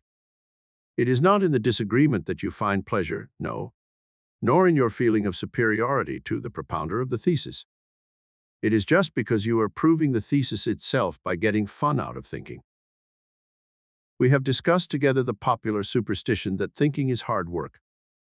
The person who thinks so simply finds that the activity that does not tempt his eager thought is drudgery. Who is a bore? One who stirs in us no impulse to think. Why do we tire of reiteration? Because in it thought becomes static. Why do we rebel against creeds? Because they are simply the dead, finished results of yesterday's thinking, finalities in themselves, and have little to offer for today's fresh thought. Who is a dead man? One in whom thought has ceased, whether he is on his feet or under the sod. Who is a live man? One whose thoughts are afire. Who is the happy man? He who thinks. Why came the crossword puzzle? It is not an entertainment for the moron alone. Its fascination tempted the man and woman of brains. It stimulated thinking. Rudimentary, perhaps, but all growing things begin that way. Why did bridge live and mahjong die? Why does Henry Ford say with undoubted sincerity that it would be fun to begin life over again? Why did Steinmetz hide himself away from fame and fortune in his laboratory? And why did Edison refuse to allow his hearing to be restored? All for the same reason. Because it is fun to think. More fun to think than not to think. So much fun that men cast aside an occupation that rouses little thought for one that rouses more. Anticipation is 9/10 of the joy of life, because anticipation is constructive thought. One who does not anticipate never enjoys anything. You say that an unexpected gift may give pleasure, even when the surprise of it has allowed no opportunity for anticipation. It gives pleasure in exact proportion to the anticipation that it stirs as to the use of the gift. Give a woman a new car. She rejoices in anticipated riding or parading. Give her the same car in a country without roads or spectators, and where is her pleasure in it? Elect a man to office. His satisfaction lies in his expectation of using it. Does applause please you and me? Only as it stirs us to build up in thought a further achievement. And he who learns that all joy lies in achieving through thinking becomes indifferent to applause, yes, and to censure. Have I a mind? I have not, my mind has me. Indeed, I am my mind. I am nothing else. Everything else I think I am is just that, merely what I think I am. Everything outside me is to me what I think it is. You know this. I am merely reminding you of it. If I have no thoughts about a thing, it does not exist for me. By deliberately cultivating constructive thoughts about an idea, I bring that idea into concrete existence.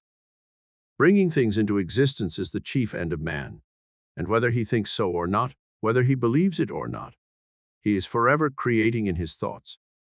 It is not merely man's business to create. It is his nature. It is his mission. It is his pastime. He can't help creating. Do we create evils? Certainly, all the evils there are, just by thinking evil. Do we create good? Assuredly, simply by thinking good. All thought is constructive. There is nothing either good or bad, but thinking makes it so. We construct destruction when we think destruction. We create war by thinking about it. We create what we do not like by thinking about what we do not like. Sickness, trouble, poverty. If you do not believe these statements, you cannot think long about them. Really think, honestly think, without becoming convinced. Do we create happiness and health and wealth by thinking about them? Of course, by straight thinking. But what is straight thinking? Another name for intellectual honesty. What is intellectual honesty? It is looking squarely at any subject, seeing it as truly, as frankly, as unequivocally, as self-forgetfully as we can. It is seeing a thing without allowing any outside consideration to influence our vision of the truth about it. It is simply allowing our intelligence and imagination to take hold of truth as we know it. We all know the truth when we see it, and we can see it by looking for it. The ability to see it is a divine gift, or a natural endowment if you prefer the term. The truth for me about any given subject may be that I do not know the subject, but I know the truth. If I start there and think honestly about that subject, I shall soon see some of the truth about it. If I think about it long enough and steadily enough and single-heartedly enough, I shall learn much truth about it. I may find it expedient to turn to outside sources for shortcuts in my process, to learn what other men have thought about it. But if I am thinking truly, I accept only those thoughts of other thinkers that measure up to my standard of the truth. No authority for me unless his thoughts do measure up. Genius is clear vision of truth, nothing more nor less. Masterpieces are the visible and tangible expressions of great visions of truth. Carlyle said, "Genius is an immense capacity for taking trouble." There is also a popular saying that genius is hard work. But genius is neither. It is only in the expression of genius in words or in works that infinite pains are requisite. Say infinite care, rather. The vision itself, if it is clear enough to rank as genius, will force one to infinite care in its perfect expression. But sheer genius forces the very form of the expression. And what appears to onlookers to be the hard work involved in expression is sheer joy to the expresser. Why? Because real thinking is sheer joy. Because right thinking is living in the kingdom of God. Men fail of expressing the vision of the truth only when they allow themselves to be influenced in their thinking by some consideration other than the expression of what they have seen. Fix your eyes on the effect that you aim to produce, and at once you are looking away from your vision of the truth and are ceasing to see it clearly. At best, you then see it obliquely, with consequent foreshortening, distortion, loss. Consider your phrases, and your attention is distracted. In this distraction lies the difference between the divine flashing of the truth and clever phrase-making. And when and only when you attempt to be clever, the thing becomes work. Form dictated by an eye to opinion destroys itself. The moment anyone bows to an authority outside himself, he blindfolds his inner eye and ceases to create. He becomes a mere assembler. All art, all invention, all revelation come through the inner eye. Only outside considerations blind us to the true vision.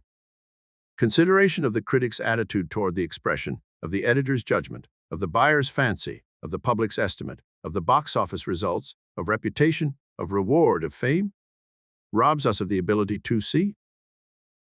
Yet truth is what the world strives for, pays for, weeps for. Because so few of us realize this, the world at all times perhaps, is starving for truth. Because it cannot find the real thing, it grasps at the half-truth. But no man needs to starve for truth. It is more plentiful and more accessible than bread. It comes plentifully to the man who discovers what fun it is to think, who realizes where the fun comes from when he is thinking. Every normal man is a potential genius, because it is divinely given him to see truth, if he will, and to let it express itself through him in the form that it selects and shapes. The common man is a divine creature. He has only to let himself appear what he is, instead of trying to appear what he wants somebody else to think he is. We wreck the very genius of our children by forcing considerations upon them. We wreck our own supreme gifts by clinging to the considerations that somebody has imposed upon us. We destroy the most marketable quality of what we have to sell by striving to put into it marketable qualities, by not realizing that we cannot paint the lily. We have only to pick it with infinite pains to preserve its perfection. Coal would burn no better if we gilded it. Wheat loses food value as it becomes white flour. This idea is as old as the hills, and so is gold. But to each man who discovers it for himself, it is forever new and marvelous, as is the fresh outcropping of precious metal to the old miner. Every human being carries around with him an unworked mine, in which lie all the happiness, all the well-being, all the pleasure that he will ever get. Here, then, is a formula. If you are not happy, try thinking. Let your mind select the subject that most fascinates it. Ask of your own mind the truth about that subject. The greatest question that the human mind ever formed is why. Insist on having the truth. Dodging an issue is blinding the inner eye and spoiling the vision. Put every preconceived opinion about your subject to the acid test of this inner assay. Submit authority, your own and that of others, to the searchlight of your own utterly honest analysis. Remember that it is no part of your job to put in his place somebody who disagrees with you. Pitch sophistry on the scrap heap. Ask yourself the whys of the thing. Face every question that arises out of it. Dig up every doubt about it and answer it squarely. Turn up its pleasant and its unpleasant aspects, its flattering and its unflattering elements. Look through it and around it. If you find inconsistencies with your first conclusions, recognize that one or other of your conclusions is necessarily wrong, for there are no inconsistencies between truths, and all differences can be reconciled. Because truth is one indivisible, whole, omnipresent, omnipotent. Truth is God. What will happen to you? I think you will discover that you are having more fun than you can find in any other pursuit. You will find that you cannot let thinking alone. You will see that other men are constructed the same way. You will understand them better. But what is more, you'll be a man, my son, as Kipling says. You will find yourself. You will find independence. You will find your own relation to men and things. You will find your own wisdom, which the Creator meant you to have. You will find your own taste. You will find your own bent. You will find health. You will find what you have to sell that the world wants. You will find your own religion. You will not find all the truth about the subject that you started with, because all the truth about anything leads invariably to infinity. But you will find your job for eternity. You will find enough to transform your life. It matters not what you start thinking about: philanthropy, glass-blowing, locomotives, highway robbery, ship biscuit, life insurance, or fish bait. The spirit of truth will lead you into more truth, and finding truth is fun, the only fun there is, and it is the high road to anything else you want, if you want anything else. Do you think this is a simple treatment of a tremendous theme, simple to the verge of rashness? Precisely so. Truth is a simple thing for simple minds. The skeptical world, at every fresh presentation of truth, itself always puts its sneering slur in just those words, thereby proving exactly the main contention herein offered. Finding truth by thinking is the natural, instinctive amusement of truly simple minds. Simplicity is the essence of the only terms on which truth will be had. Know what you mean, and you'll be great, Barry says. And the simple mind, seeing the simple truth and simply expressing it, thereby becomes great. And the whole of this or any other statement is only true for you or me insofar as it measures up to our standard. It is not what authority says is true, but truth that is the only authority. I would rather be right than be president. Why? It is more fun, and incidentally the road to the presidency of anything. Chapter 8, Ideas in Trust. There is a remarkable little book called Finding Youth by Gertrude Nelson Andrews that tells the story of a man who lost his position when he was 60 years of age, after a lifetime of faithful service to others. In despair, he did not know which way to turn to make a living for himself and his beloved wife. In his own trade, printing, no place was open for him, and he knew no other trade. One and the shame of failure stared him in the face. But through the chain of circumstances that makes up the body of the story, he found in himself a creative faculty, which he began to use. He found that by giving attention to this creative urge, he could reconstruct his work and his life. He found that by giving heed to its suggestions and dictates, he could reconstruct his youth. And he did. He built a new career for himself, and happiness and prosperity. The author tells me this story is not fact but fiction. It doesn't matter, for whichever it is true. Man does have a creative faculty in him that will reconstruct his work and his career and his youth if he will pay attention to it and obey it. Every woman has creative ability that she could use if she would to remake her home, her family relations, her domestic happiness, her outside career. The trouble is that we do not usually trust this inner urge to create. We haven't any confidence in our own ideas because they are our own. Maybe you think this is not true in your case, but stop and review some of your experiences. Don't you often look at some device or plan or fabrication that somebody else has made and see a better way of doing it? Don't you sometimes know there is a better way? And aren't you sure it could be worked out if more time were given to it? Don't you frequently believe you could build a house, run a school, launch a business, sail a boat, play bridge, raise radishes, anything whatever that happens to interest you, better than somebody else you see doing it if you only had time to gain the requisite fundamental information with which to equip your creative impulses? And haven't you had the experience of thinking of what seemed momentarily a good idea, then discarding it because it was your own, and so couldn't be worth much, and soon after finding that somebody else had conceived the self-same idea, used it, put it over successfully, and reaped the profits and the credit that might have been yours? And how cheap you felt when all you could say to yourself was, "I thought of that first. Why didn't I do it?" I know a man who had the idea for the internal combustion engine, gasoline engine, long before it was put on the market, but who never got round to working it out till somebody else beat him to it. I knew the boy who invented the first fly swatter made of wire screen with a handle, and who made a few and sold them in the local hardware store in the town where he lived, and then let the device slip away from him because he did not value his own idea. And later, you know what happened. Another man or men took the same idea and made a fortune out of it. You know, it would be a good thing for every one of us about once a year at least to read over Russell Conwell's famous lecture, Acres of Diamonds, and Emerson's essay, Self-Reliance. Have you ever read them? Could you read them without a tremendous stir inside of you, urging you to go and do the thing that you wanted to do? Carry out your idea, build your structure, execute your plan, win your prize? Well, as Emerson says in that very essay, that is the creative urge within you stirring for expression.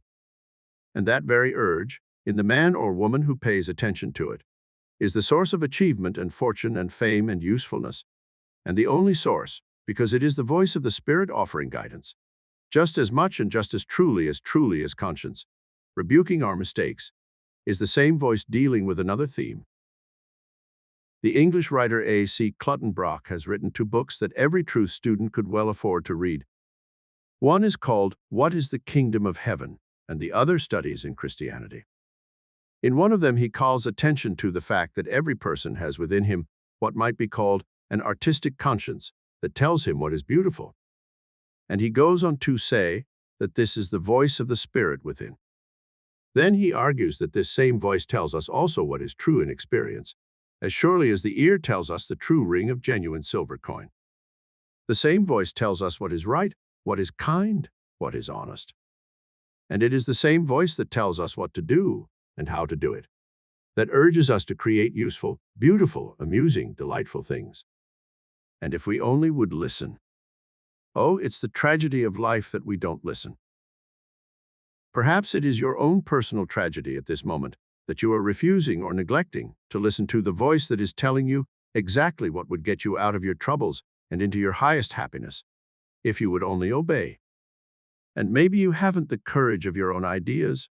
Maybe you think they are no good because they are yours. Perhaps it never really occurs to you to trust them because they are yours.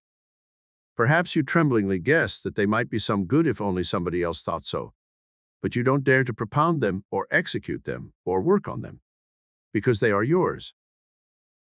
But oh, my friend, they are not yours. They are simply offered you for use, like everything else we call our own in this world. And these ideas that press upon us for utterance or expression, they are not merely something we have the privilege of expressing. We have an obligation to express them. We have the option. Oh, yes. The option whether we will express them or not. We have the option whether we will do something worthwhile in the world's thinking, in invention, in industry, or remain merely followers and trailers of the men and women who do use their ideas and lead. Now the purpose of all meditation, of all going into the silence, of all listening for the voice, is to receive ideas. Sometimes ideas pop into our mind when we are not consciously seeking them. Sometimes they come as the result of deliberate seeking for them.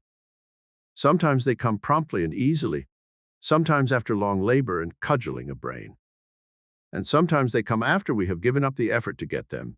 They just rise up out of the subconscious mind, like people whom we have invited to dinner, and who come after we have given up expecting them. Some of us study this operation of going into the silence, yearning and longing for the rewards that it promises, yet utterly overlooking the ideas that come to us in our silent thought, just because they are not exactly what we expected. I knew a man who was working on an invention. His purpose was so dear to him that he began to think that it might be wrong in him to cherish it. He was a student of truth, and so tried to practice the silence to learn what was right for him to do. But he found that whenever he tried to get still and listen, all he would get would be a mind full of seething ideas for his invention. He tried desperately to crowd them out of his thoughts, to think only of abstract good, to look for abstract guidance, but he found himself helpless against the inrush of ideas for his invention. Finally, in despair, he turned away from his efforts after guidance and went back to working out his invention, using with half a sense of guilt some of the ideas that had come to him when he was trying to meditate. And lo, his invention began to work out and ultimately became a success, and the inventor prospered. And then one day he woke up to the fact that all the time the voice had been trying to tell him exactly what he wanted most to know, while he himself had been trying desperately not to listen, or rather trying desperately to hear something else that he thought he ought to hear. That is a great trouble with many of us. We try so hard to hear something we think we ought to hear, or something we simply want to hear, that we fail to hear the actual voice at all. Inspiration, your own creative urge, waits in your heart, and it will transform your life, your career, your happiness, your prosperity, if you will only listen and let it. It will tell you what you want to know, or how to learn what you want to know. Sometimes it will tell you to go and learn what other people have learned and said or written about your problem. Sometimes it will tell you to go to work and do the best you can, and trust for results. Sometimes it will give you a great flash of illumination, with the whole plan of your enterprise complete in a picture before your inner eye. But usually it works for you a step or two at a time, and works as you work. Goethe, the famous German poet, expressed in a familiar verse one of the best of all methods of getting ideas, namely illumination, guidance. Are you in earnest? Seize this very minute. What you can do or dream you can, begin it. Boldness has genius, power, and magic in it. Only engage, and then the mind grows heated. Begin, and then the work will be completed. That verse has a world of inspiring helpfulness in it. Goethe seemed to know how God likes to work with us. God has a way of helping us when we start to do something for ourselves. We get along better when we begin. We obey the commandments, the urge, the inspiration, begin to obey, and then the reward begins to come. Try that way. Results will surprise you. Of course, we don't rush to work things out in wood or steel or marble or printed page until we have first worked them out in mind. But begin. Begin with the execution of the first glimmer of your idea. And often it will seize the pencil or the chisel or whatever the implement or instrument of your craft may be, and do the thing for you, or seem to do it for you, and amaze you with the usefulness or beauty or both of the product. Trust the voice, believe in the idea, begin to work it out. There's magic in it. Chapter 9. Self-expression. We hear often enough that education is the bringing out of the pupil's ideas, inducing him to express himself, or better, leading him to let the spirit of truth within him express itself through him. I hear that my work in life is to express God, to let God express himself through me. I believe that, and I try to act upon it because I accept the idea that this power in which I live and move and have my being is God. Certainly, this is the power I call God. So God's attitude toward me is that of trying to induce me to express him. As I try to express his attributes, love, truth, life, wisdom, power, I invite God himself to express himself through me. Perhaps this idea will be clearer if we state it in another way. It occurs to me that the greatest happiness, yes, the keenest pleasure, if pleasure is what I want, is this expression of myself. God gives me that pleasure by inducing me to express myself. I learn tremendously as I endeavor to express myself. I become astonishingly happy. I find myself irresistibly attracted to God because He lets me express myself. And these things being perfectly obvious to me, it becomes suddenly obvious too that God's method is a singularly good one, that if He gives me education, delight, pleasure, by leading me to express myself, I shall be expressing Him still further and still better if I adopt His method with anyone whom I want to help. Instead of laying down laws, preaching, arguing, why do I not try to induce my friend, my pupil, my wife, my child to express himself? Why not try to help him bring out his own ideas and make them appear to him to be his own discovery, his very own? As a matter of fact, they must be of his own thinking, if they are ever to be his at all. I can only induce him to work the mind that is in his own heart, and to find the treasure that already belongs to him. How intensely practical is this method in everyday affairs? It is said that the way to become popular is to become a good listener. What is a good listener? A good listener is one who induces another to express himself. Is he not? The road to popularity. Not a high goal, you say, popularity. Why not? To be truly popular is to be loved. If you love, you cannot avoid a return in kind. If you would have influence, you must in a sense be popular. So this method of God's is a road to popularity with my friend, with my wife, and with my child, with my pupil, with my boss, with my customer, with myself. A chance for self-expression is the chief delight of man's existence, and every one of us recognizes that fact in one way or another. We yearn to express ourselves, and we insist on expressing ourselves in various ways, from the low forms of garrulity, strutting, and posing, to the high forms of uttering great truths in science, in art, and in other ways.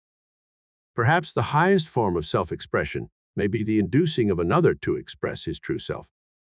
After all, maybe I accomplish that when I express the highest truth that I find within myself. Suppose I am a sculptor and make a wonderful statue that expresses the everlasting truth that is in beauty. I thereby induce everyone who sees my work with appreciation to express in his very appreciation something of that same truth. Do I not? I am a sculptor, carving a statue of character to express all that I can of the truth of God's infinite beauty. My very purpose in carving the statue must be to express God, so that others will express Him in their appreciation. That sounds like a bold statement, but look at it in the light of Jesus' command. Let your light shine. Of course, my purpose is to win appreciation not for my little lowercase self, but for the true beauty that I express. The successful teacher is he or she who leads the pupil to express the self within. A teacher becomes great in proportion as he leads his pupil to the greatest self-expression. Education is the bringing out of the pupil's powers. Sometimes we hear people say, "I'm going to teach that fellow a lesson," implying that the intention is to make the lesson a bitter one.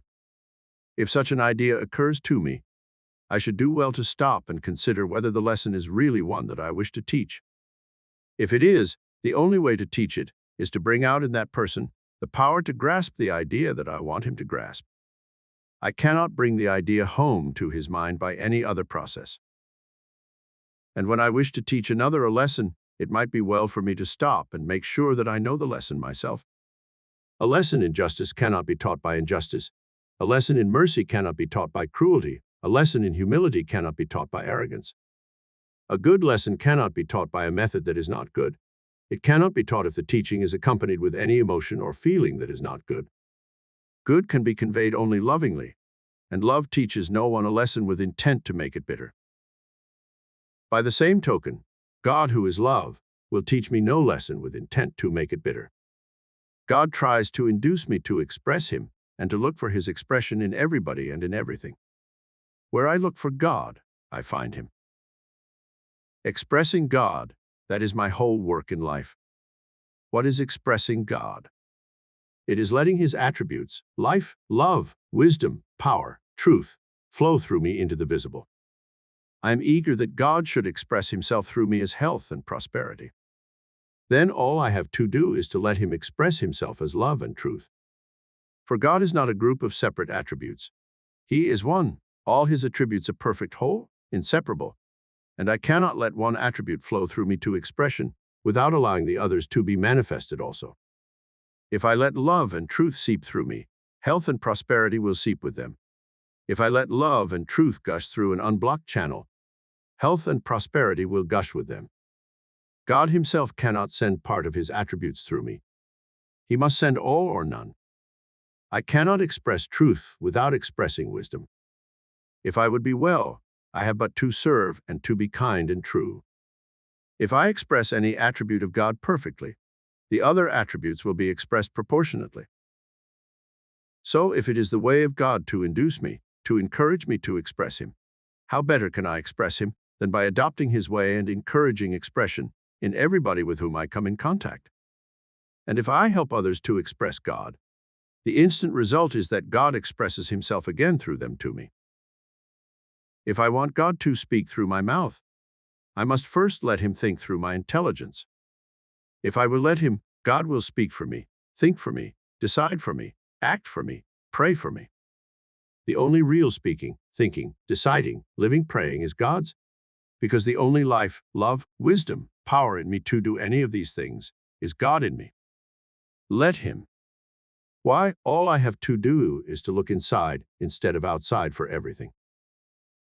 It is men's feeling that supply is uncertain that makes them grasping.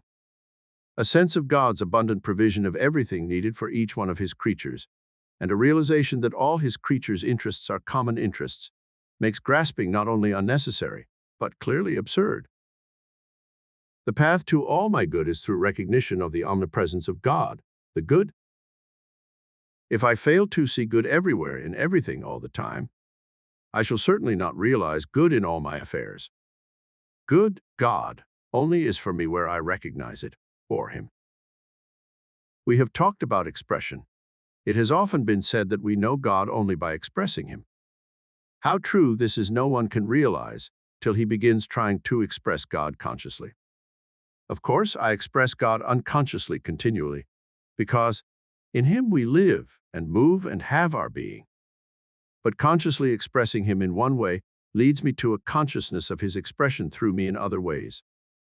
If I consciously express love, I become aware that love is wisdom, and that I am expressing wisdom when I express love. Presently, I come to see that by expressing love and wisdom, I find power. And suddenly I become conscious that the expression of love, wisdom, and power is the expression of life. I see that these so-called attributes of God are inseparable, even if I do not see that they are synonymous. As I go on in my conscious experience, I shall find constantly growing a consciousness that they are synonymous. Now, as I express the attributes of God, I begin to be aware of the same attributes expressing back to me. I cannot be kind to a dog that he does not give me his friendship. I cannot care for a flower that it does not bloom more richly for me. I cannot deal truthfully with men that they do not begin to reciprocate by dealing honestly with me. I cannot turn a friendly face to the world that the world does not begin to be friendly to me. And suddenly again I realize that these attributes of God are elsewhere besides in me. As I deal with natural laws, I find that when I obey them, they always work for my good. As I deal with mathematics, I find that if I abide by the principles, the result is always perfect. Presently, I begin to see that good, God, is everywhere, in everything to which I turn in the right spirit. What is the right spirit? Why, this spirit of giving out what I want to receive. Expressing the divine attributes to the glory of God. Every experience in life sooner or later is resolved into terms through which this principle becomes visible as its basis. So, when I reach this point, I find that if I want to realize the omnipresence of God, the realization that is my salvation and my heaven, I have only to make God omnipresent in everything I give out, everything I do, say, think. That will prove God's omnipresence to me immediately. Stated in another way, it sounds startling. I have something to do with making God omnipresent. God cannot be omnipresent without me. I have everything to do with making God omnipresent for me. What? You exclaim. Do you control God? Why, yes, in degree. I am God in expression. I am that spark of God which is expressing itself in me, which is individualized in me. I find God coming back to me in every return expression that my giving brings to me. Do you doubt that, O timid one, who cringes and whimpers before the idea of a God of terror, who stands apart from you, outside of you, awaiting an opportunity to smite you for daring to take him at his word? Then let us go back and read the Bible in which the truth is unmistakably told us, and realize again that it is truths like this about you and me that make the Bible true, and that it is not the fact that they are in the Bible that makes them true. Startling thoughts, indeed, but they have brought us to the great fundamental truth of being. I am one with God. I am a spark of the divine, the same as God, his son, his heir. I am not separate from God. All that God is, I am. All that God has, I have. In limited degree, you insist. Yes, but I see no limit. I shall never see a limit. But see what a marvelous law this is. This simple little law of giving and receiving. I am perfectly sure that all I have to do is to begin living by it, and it will lift me to the heights, bodily, mentally, spiritually. It will give me wings. It will transfigure and translate me. See how marvelously wise was that simple man of Nazareth when he said so simply that what we want to have done to us, we have only to do to others. That was no moral epigram. It was a statement of law. How our realization of the wondrous beauties of the law of life, of the universe, expands as we come into this understanding. This is heaven. Heaven is where God is. Who is God? God is intelligence, truth, life, love. Wherever we find God, good is heaven. When I find God everywhere, heaven is everywhere, for me. But one of the little understood phases of truth is that if I persist in finding God, good, in things nearest me, I shall begin to see him in widening circles. It's like starting a fire in the grass, here at my feet. It will spread and grow with ever-increasing speed and power and light. Sometimes people who do not see this vision call people who do see it fanatics. I have done so. But a fanatic is one who grows enthusiastic over something he sees, that is, as he is observed from the standpoint of one who does not see. Looking through a telescope, I become enraptured with the beauty of the stars. Or looking through the microscope, I become enthralled by the wonders of cells. To one who does not look through or understand my instrument, I am a fanatic. Observing merely my reactions, he easily calls me an insane fool, which is what he means when he calls me a fanatic. And looking through the lens of spiritual vision and seeing God omnipresent, oh, yes, in the stars and in the cells alike, in myself and in you, I grow fanatical in the eyes of my neighbor who is ignorant of the lens or ignores it. God help him. But is there anything surprising or unnatural about it? You don't blame a miner for shouting in mad delight when he discovers gold. Well, why shouldn't I be fanatically joyous when I look into heaven? What is heaven? The sum total of perfection. Whatever you like. Wouldn't you be a fanatic? Would you like to find it too? Well, begin looking for the omnipresence of God. Looking first to see his presence in all that you say, do, or think, in what you give out. Just do unto others as you want them to do to you. It is just as simple as that. Of course, God is omnipresent. I merely become aware of it. Chapter 10. Waiting. It is almost funny sometimes how we get ourselves all primed with good purposes, to love and trust, to give out what we want to get back, to do unto others what we want them to do unto us, and then the minute we find some trouble bobbing up in an unexpected way, we get all upset and confused and scared and grasp at the first expedient that suggests itself for combating infringement upon our rights, for getting our own way, for avoiding humiliation, for saving our face. It would be funny if it weren't so tragic. How we do despair at our failures, when we ought to laugh at ourselves. It seems sometimes that when troubles face us, our first impulse is to fight, resist, snarl, scratch, bite, strike, crush. We find it hard to understand why. We grow desperate with a sense of our own unregenerate condition, our ingrained wickedness, our wretched inconsistencies. If you are like me, or rather if I am like you, which I am inclined to believe I am, we both often wish that we could find some idea that we could cling to, some phrase that we could repeat, some reminder of our principle that we could use on all occasions when trouble appears, and that would start us off just right in dealing with it, some formula or recipe for immediate first aid that we might act upon until we had time to think, until we could bring up our reserves of experience and conviction and seasoned wisdom. Sometimes I think that that is what everybody wants most, a formula, a brief rule for first aid. I've found one that helps me. Maybe it will help you. It is no hurry, wait. That haste makes waste is an old aphorism. A common observation upon the person who says or does unkind, mean, or cruel things on the spur of the moment, without malice aforethought, is that he is hasty. Hasty words, hasty acts make trouble. Why? Because they are usually said or done without reference to the spirit within, in disregard of the still small voice. Of course, there are impulsive speeches and deeds that are good. There are instantaneous responses to unexpected situations that are exactly right. There are sound decisions that lose nothing by being swift. But these are quite different from things done in a hurry. And rare indeed is the case in which it would not have been better to wait until we knew what was right. Some wise man has said that nothing is ever lost by patience. We know that much is often lost by rush. To rush is rash. As a matter of fact, it is hurry that causes most accidents. It is hurry that causes most disagreements. It causes most misunderstandings.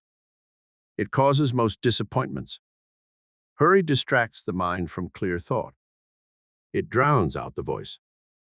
Hurry rhymes with worry and belongs in the same category.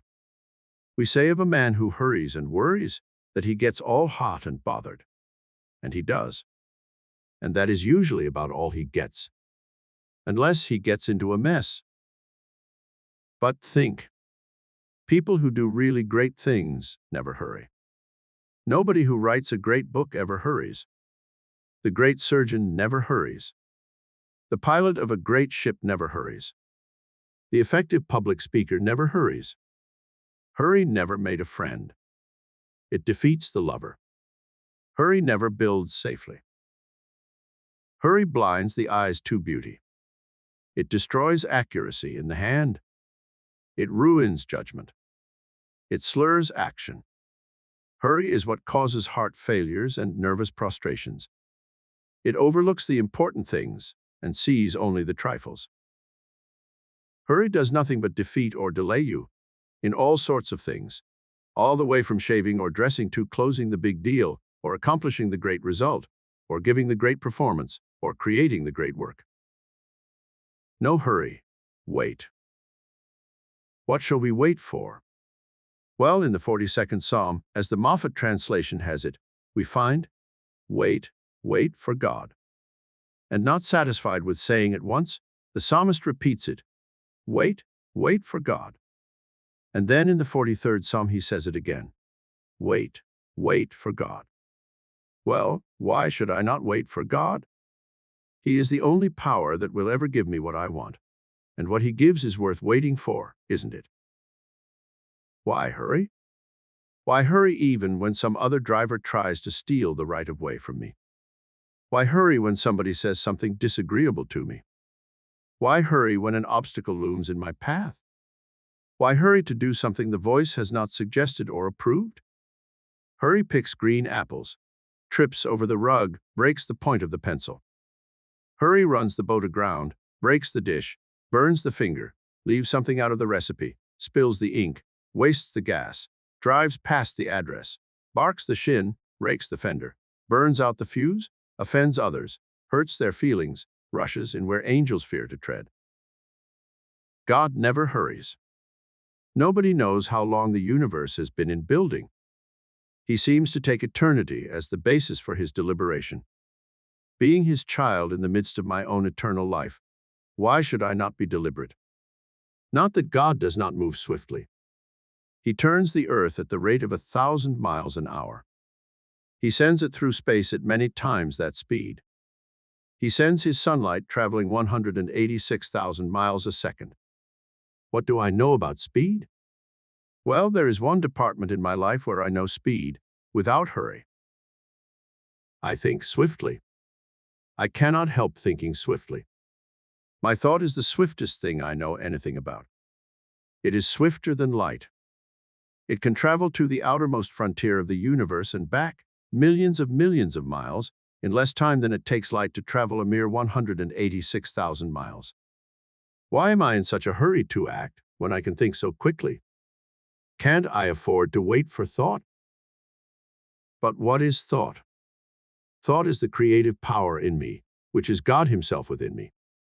Pure thought that is, unclouded, unobscured by fear. Hurry is always the expression of fear. Fear that I shall be late, fear that I shall miss something, fear that I shall be defeated or humiliated. It befogs thought. That is why it is thoroughly destructive.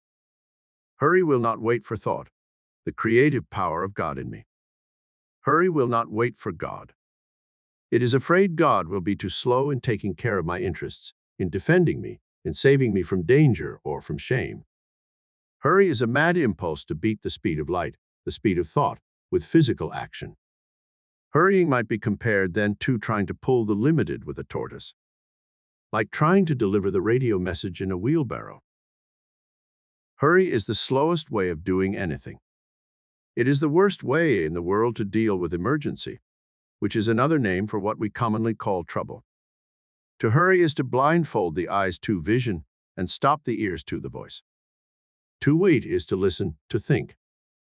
But you can think millions of miles across the world and back, and around and back, and across the universe and back, and straight through to God, all in the time it takes you to step on the accelerator, or utter the curse, or strike the blow. Which is better? Why not step on the brake, shut the lips, withhold the hand? But somebody has said, he who hesitates is lost. And somebody else avers that opportunity knocks but once. Lies, both of them. He who hesitates, in the sense of waiting for God, is wise. Opportunity knocks continually, forever. He who hesitates to wait for God is lost. Opportunity to hear the voice is opportunity. Hurry is delay, always serious, sometimes terrible. To wait is to appeal to speed, to the speediest thing we know, creative thought, God. Just think how God waits, for you and for me. Chapter 11. Holy or Human. You try so hard to be holy that you forget to be human. That criticism was leveled at one of the most sincere church workers I know the other day. I winced for him, because perhaps the same thing might be said to so many of us by some of our critics, if they were frank with us. I got to thinking about it in the night. Do I have to be holy or human? Is it inhuman to be holy, or is it superhuman? I believe it is neither. Humbly, I believe the effort to be holy is the highest and best I can make, and certainly I am not very successful at it if I make the very people I want to help think that I am less than human. Holy means whole. That's the original Anglo-Saxon of it. It is from the old word hal, long a, which according to our way of saying it now would be hail. To be holy is to be hale, and surely there can be nothing less or more than human about that. I think sometimes that some of us build barriers between ourselves and others around us by being too sober and somber and grave and solemn about our chief concern, which is living a life. I know a splendid man, a minister of the gospel, who preaches some of the best sermons I have listened to for years, but who solemnly shakes his head over us almost the whole time that he is presenting his message. It is as though he either thought that we are a hopelessly bad lot, or is fearfully impressed with the awful prospect of life and death and eternity, or thinks it's going to be a narrow squeak for the human race to climb out of its present slough of despond. It makes no difference whether his sermon is a warning of wrath to come, or a joyous promise of peace on earth and goodwill to men, he solemnly shakes his head.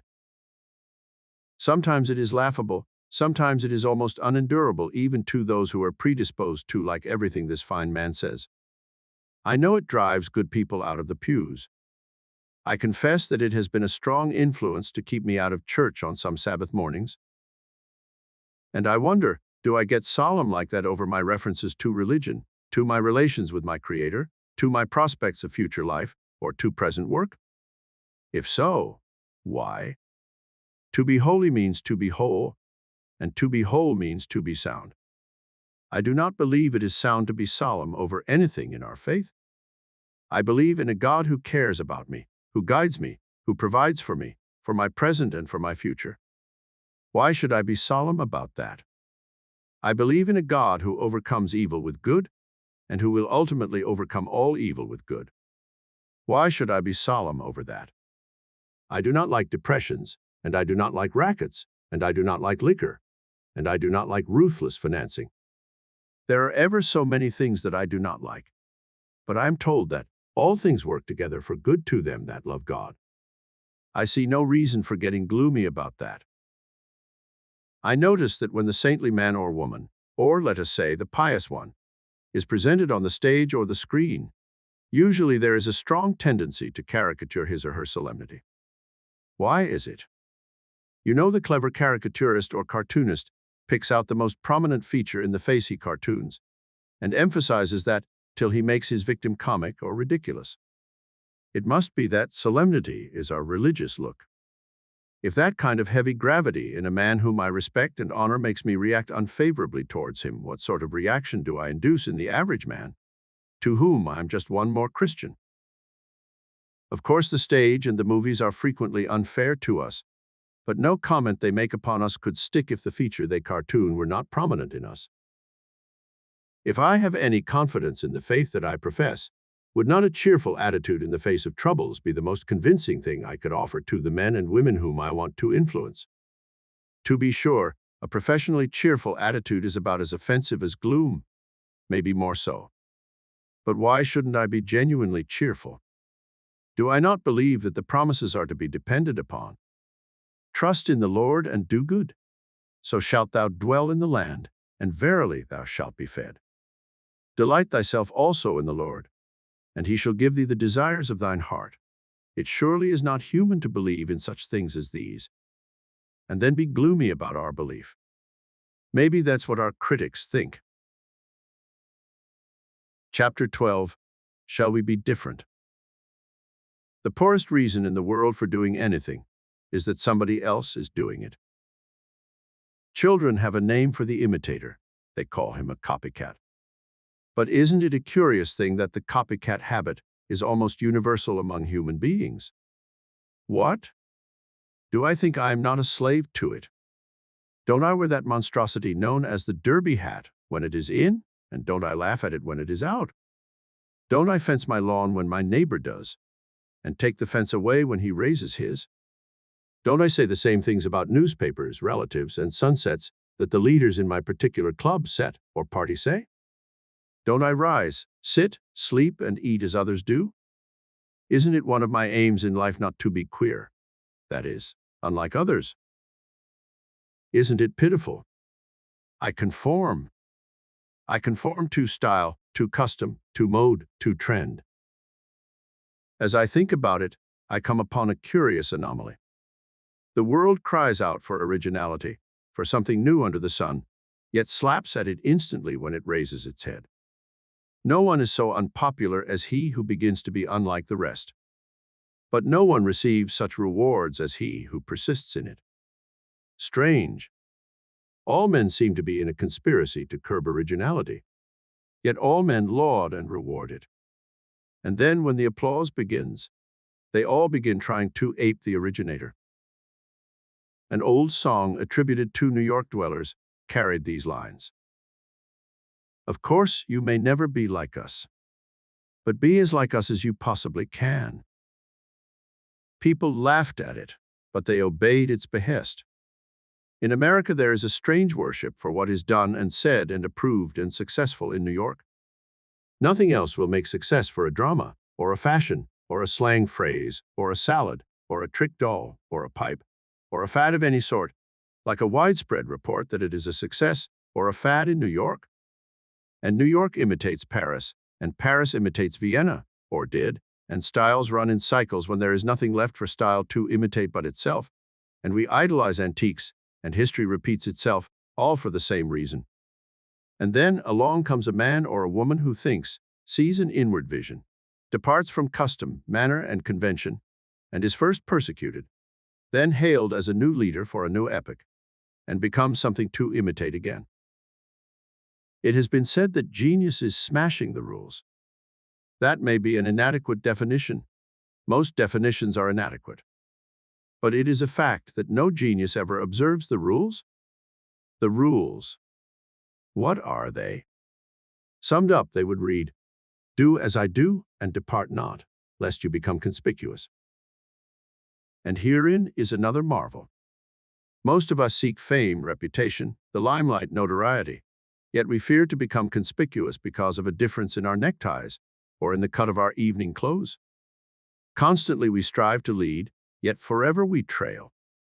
We dream of the world's eyes turning our way, yet we strive to remove every reason why they should.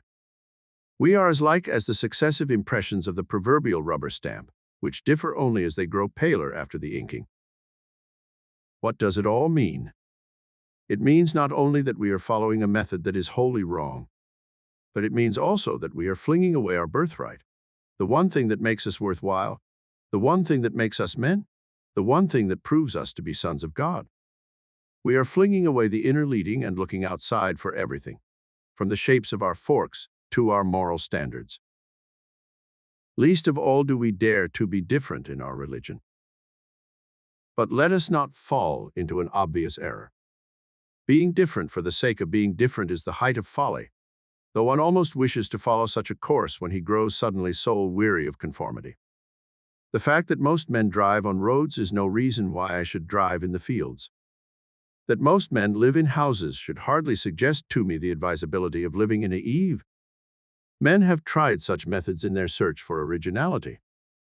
You see them doing it every day. People neither hate nor applaud that sort of being different. It is merely ridiculous.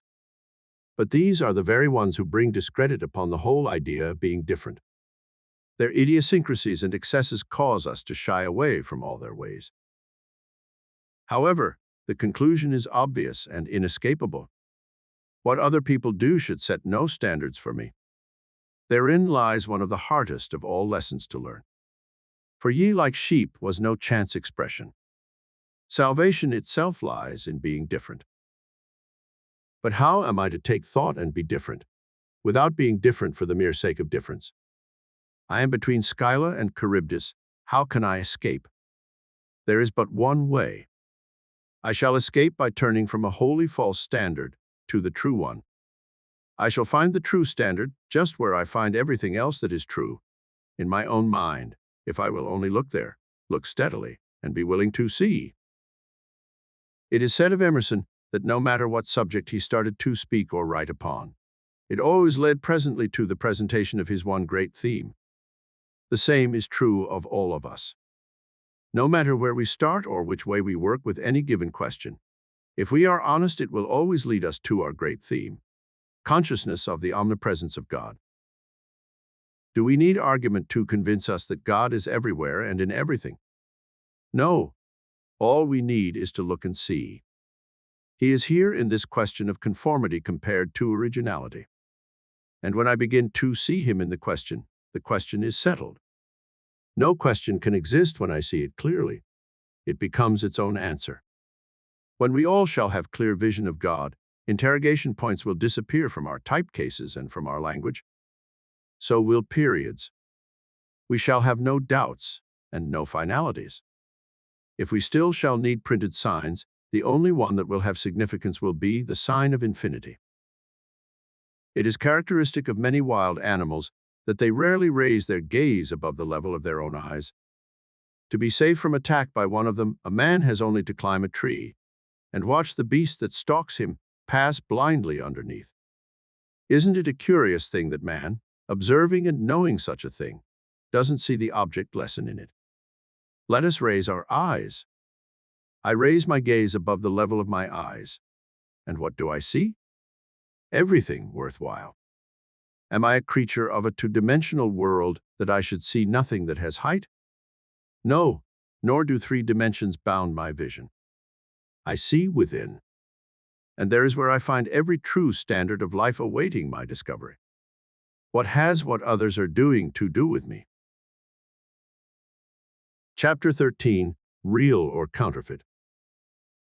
It doesn't matter what anybody else thinks about all this. The relation between God and me is purely individual. I need no intermediary, and if I don't, surely God does not. Shall I follow any teacher? Yes, one. Jesus Christ. No other. Get light from everyone and anyone who has light for you. God sends his messages through many channels. But do not call yourself a disciple of any human being, nor be one. Do not depend on other human beings. Depend on the Christ within yourself. Yes, it is quite true that what other people think often affects me greatly, if I do not have a care. People laugh at me for believing as I do. They sneer. They think I am a pretender, a fraud, because they cannot see what I see. Because they cannot see what I see, they conclude that it isn't there. Other people have religious, philosophic, scientific faiths of their own, and they think I must be wrong because I do not think as they do. How should that affect me? Not at all, except to warn me not to get to thinking I am the only one who is right. I see people prospering while to me they appear to be doing anything but right. Others who seem to be saints have neither health nor wealth nor happiness. What about them? I wonder if Jesus did not have them in mind. All of them, the wrong-headed and the right-intentioned, when he said, "Judge not." How can I judge? I do not know another's circumstances. I do not know his habits, physical, mental, or spiritual. I do not know whether the apparent sinner is all wrong or the apparent saint all right. I know I am neither, and that perhaps they are both somewhat like me. I see people who work hard and accomplish nothing worthwhile. I see people who seem to loaf and yet achieve.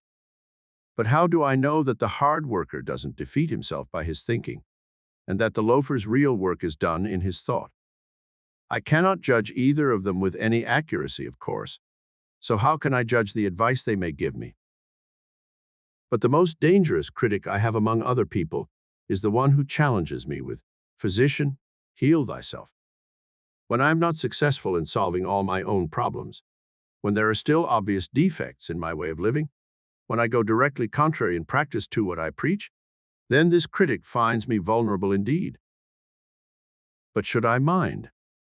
Is he injuring me? Isn't he really helping me? Helping me to see how I might be a much better person than I am, how I might have a much finer experience than I am having, how I might rise to greater heights? His criticism may sound destructive, but if I see it as constructive, I shall simply gain by it, perhaps immeasurably. What makes me wince when I am criticized unfavorably? Well, probably the same thing that makes me glow when I am praised. Vanity. I can't stand criticism because I can't bear to have anybody think I am not a wonderful fellow. Well, what does that indicate? That I want people to think I am a wonderful person whether I am or not. What kind of an attitude of mind is that? It is not even common honesty that wants to be thought better than it is. If I try to make impressions on other people that do not represent the individual I really am, then I am a counterfeiter, am I not? I am quick to see counterfeits in other people. I wonder if there is anything in the idea that we see in others only what is in ourselves. Some writers have said that vanity is the chief of all human motives. Some moralists depend almost entirely upon their ability to appeal to the vanity of other people in efforts to influence them. Flattery is the main stock in trade of many a salesman. When we fall for it, what does it make us out to be? Counterfeiters. How quickly we should be warned of the weakness in ourselves, of the danger we are in, when either blame or praise affects us too much, particularly when we know that we do not deserve the praise or the blame, and when we begin to fear that we shall not get credit for something we have said or done that we think was well said or done. We shall sometimes be applauded, sometimes hissed, whatever we do. People will attempt to judge us. Sometimes they will be nearly right, sometimes wholly wrong. Should we be much affected by their verdicts? Probably the estimate others make of us is never accurate. Then if we accept it, knowing that it is not accurate, what do we become? Counterfeiters. Sooner or later, a counterfeit is always discovered for what it is. When the glitter is not really gold, when the metal is pinchbeck, when the fabric is shoddy, when the life belt is stuffed with sawdust, the gas mask made of ersatz, eventually it appears. People know. Be sure your sin will find you out is no joke. On the other hand, be sure your virtue will find you out too. Not only should you not, but actually you cannot, hide your light under a bushel. There is a kind of modesty that is false. Also, there is a dishonest modesty, a modesty that evades facts, that tries to make itself out something it is not. Modesty as a mask is contemptible. Modesty as a pretense is ridiculous. After all, why should I be modest? Why should I think about modesty at all? I shall not, unless I am consciously trying not to show my vanity. No, we cannot mind what others think about us or about anything else. That does not mean, of course, that we should be inconsiderate of their beliefs. Far from it. It does not mean that we should be intolerant of their opinions. We haven't time to be either. Our business is to be loving, serving, trusting, going about doing good. What have vanity or modesty or fear of criticism to do with those aims? Not one thing. They belong to a world of false appearances, a world of counterfeits. It all comes back to the same thing always. I am only concerned to be, to go, to do, to give, and not at all with anything else. I am not concerned with conditions, circumstances, environment.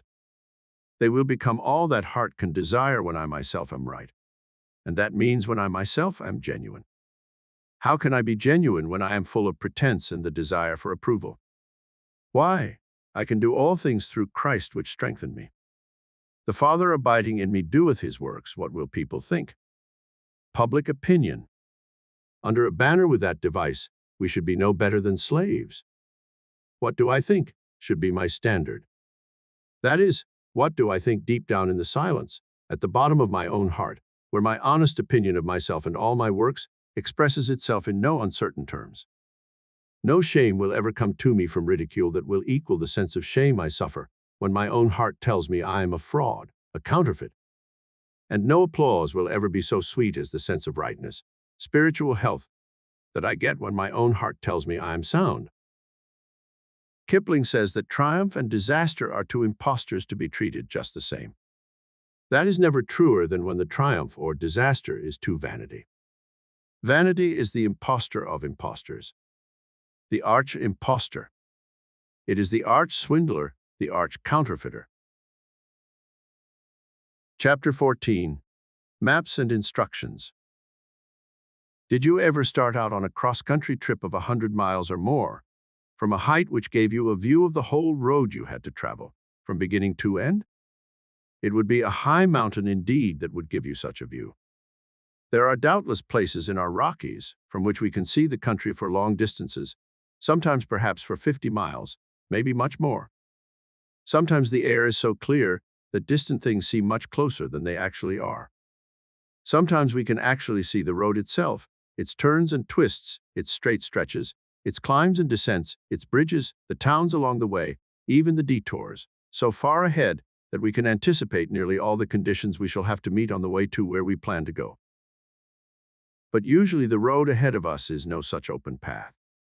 Usually we get out the road map and study it, and lay out our route by what somebody else, the mapmaker, tells us is the most practical, the most direct, the easiest way.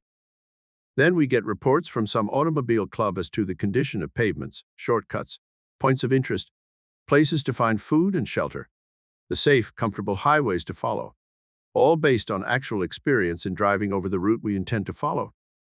Then we watch the signs along the way. 12 miles to Pleasantville? Turn right for Delight Valley. This way to Big Vision Mountain. Slow, sharp turn. Steep hill, go into second gear. Crossroad. School, slow. Men at work. Fresh oil. Toll bridge ahead. Ginger gas and smooth oil. Welcome to our town. Drive carefully, please. Thank you. Road signs these, put up by people who came this way before we did, and who made it their business or thought it a privilege to make the road safe and easy and pleasant for us. All this for our guidance. All we have to do is to observe simply and follow instructions quietly and easily and naturally, and we get along fine. If we follow this guidance simply and naturally. Guidance. But what do we do about guidance on a long, long road, very little of which we can commonly see from any height? The road we call life. Do we get a road map, ask people who know from experience, watch and obey the signs along the way? Some of us do strange things.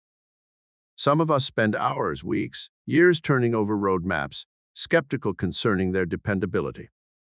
Some of us distrust everybody who tells us his experience. Some of us don't believe in signs. Some of us pull up beside the road and stop and wait and guess and worry. We seem to have an idea that some good angel is going to come along and take us in tow, or do our driving for us. Some of us just throw away all available information, release our brakes, step on the gas and go roaring along reckless of curves and hills and traffic and crossroads and men at work and all the rest, as if luck were the rule of the road, as if we had a heaven-given right to think that some special dispensation of providence might guard us from danger and carry us through.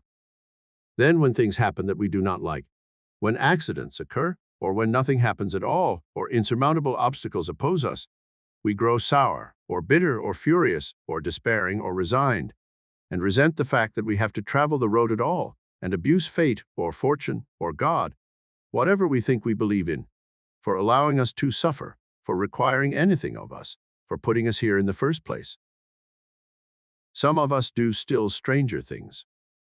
I know a man who spends his time telling other people how to travel the road, but who neglects his family, dodges obvious duties, borrows money without any idea of paying it back, changes his plan every few weeks, yet sets himself up as an authority on life and living.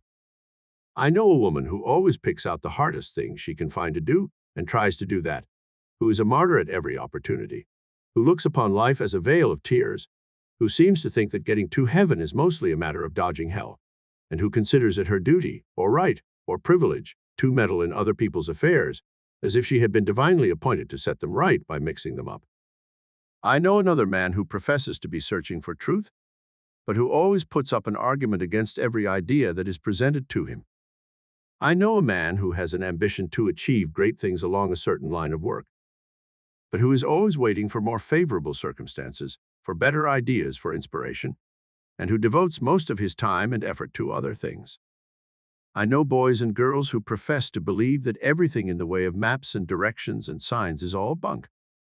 They go along making whoopee, indulging in wild parties and getting over their effects, and sneering or making wisecracks about everything that has even a flavor of seriousness about it. Yet they cynically assert that life is a mess, a chaos, a joke, a mystery, a meaningless experience, a mechanical torture device, a game of chance, a grab bag. But let's use a little common sense. Isn't life a road that we should look upon exactly as we would look upon any other road we have to travel? In the first place, all of us want to go places and do things, don't we?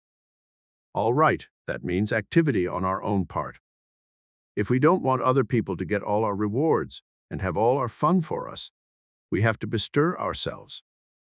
If we sit down idly, twiddle our thumbs and wait, some fruit may fall into our lap, but not much. It requires activity, effort on my part just to enjoy eating, to dance, to play baseball or hockey or ping pong or contract. I have to do something about it just to be well dressed or clean. I have to climb into bed just to sleep. Agreed? Well, I want to go to the city of happiness. The great mapmaker says that the only road is service. His instructions are, love the Lord thy God with all thy heart, and with all thy soul, and with all thy strength, and with all thy mind. and thy neighbor as thyself. The only rule of the road that he stresses is, whatsoever ye would that men should do unto you, even so do ye also unto them. He says, ask, and it shall be given you. Seek, and ye shall find. Knock, and it shall be opened unto you. And he adds, give, and it shall be given unto you. Then, in case any of us might be in doubt at any time about just how to follow any of these simple instructions, he has given us a traveling companion that is called the Spirit of Truth, who shall guide you into all the truth. He is the interpreter of my map and my instructions. Very well. The name God means good. I am to love the good with all there is in me. I am to treat my neighbor as I want him to treat me, not only giving him a square deal, but being as helpful to him as I can be, always. I am to act kindly toward him, speak kindly of him, think kindly about him, exactly as I want him to do toward me. Then I am to ask, seek, and knock actively in search of the things that are my heart's desires. Delight thyself also in Jehovah, and he will give thee the desires of thy heart. I am to give out what I want to get back. And when in doubt, I am to consult the Spirit of Truth, who travels along with me in my heart. Plain instructions, surely. The only thing that ever confuses me is how to consult the Spirit of Truth. Going into the silence is a mystery to many of us. But it need not be if we just realize that it means not merely relaxing the body and calming the mind, though both are preparations for hearing the still small voice of Spirit. It means simply getting honest with ourselves. It means shutting out of the closet of a person's heart all the voices of self-deception, expediency, trickery, pretense, splurge, and letting the voice of Spirit tell him what really is good, what really is right, what really is kind, what really is giving. It means disregarding outside considerations of reward or punishment, and just trying genuinely to see what is truth, with the purpose of doing the thing that is right and trusting God for the results.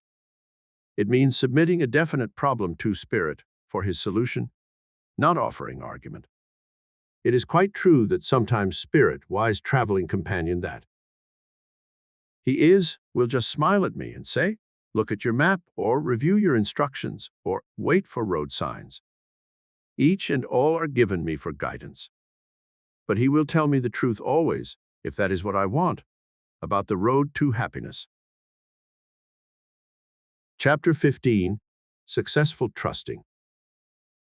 There is a kind of giving that sometimes seems harder to practice than any other. But that should be easier, namely, the giving of ourselves. Surrender. It ought to be easy for me to give to God. To give him my troubles, for instance. To give him the responsibility for the result of my efforts. To give him the care of my interests. To put my fortunes into his hands.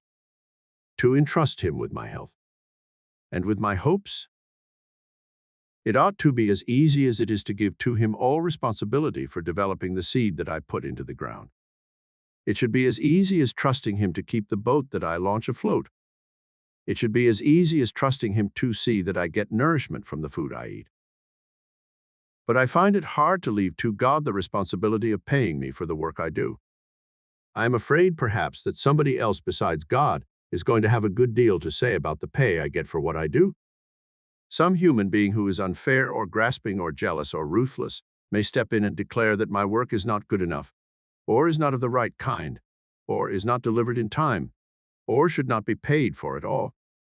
I am afraid that this person or that person may have more to say about whether I get paid and how much than God will have to say. So I worry and fear and despair. But what is the very essence of a belief in a loving Father? Isn't it faith that my Father cares about what happens to me? Isn't it faith that he wants things to be well with me, that he wants me to be well, that he wants me to be happy, that he wants me to be successful, that he wants me to be well paid for what I do? If that isn't what it means, then what does it mean? God asks us to do two things, doesn't he? And only two things. Love and trust. Love him and his other creatures, and trust him for the result of loving.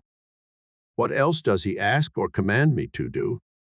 Aren't all the rest of our instructions simply echoes of these? Well, if that's all I have to do, what's hard about it? Don't I merely make it hard by thinking it must all be much more complicated than that? Don't I make it hard by trying to hang on to something more than that to do? Don't I cling to the idea that my whole duty cannot be comprised in any such easy, happy, delightful obligations as just loving and trusting? Isn't it my trouble that I can't quite bring myself to believe that results will come from just loving and trusting? Results in terms of my heart's desires. Well, if that is true, then I'm not really surrendering to God, am I? I'm still hesitant, trembling, afraid, and fear is certainly not trust. Two articles appearing in Unity have expressed the idea of what trust is in a very wonderful way. One is Let Go by Elizabeth Hill, published in Unity in January 1930, and the other, Lovingly in the Hands of the Father by Evelyn Whittle, published in Unity, October 1928, and subsequently in book form. The titles of these two expressions of the trusting spirit are in themselves revealing.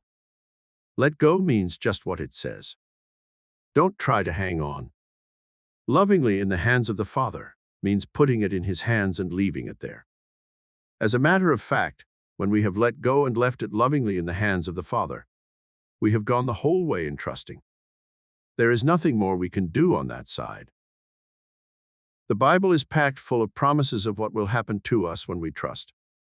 In the Moffat translation, which puts the Bible in modern terms, in the 3rd chapter of Proverbs, beginning with the 5th verse, we find, "Rely with all your heart on the Eternal, and do not lean upon your own insight.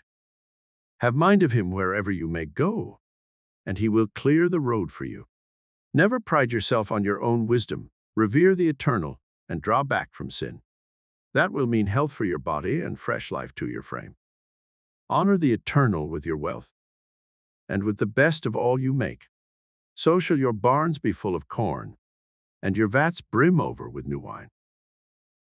What is there that is hard about that? Is it hard to rely with all your heart? Is it hard to have mind of Him? Is it hard to revere the Eternal, or to draw back from sin? Is it hard to honor Him with your wealth? And if you will do those things, you are told that He will clear the road for you. He will give you health. He will give you abundant supply.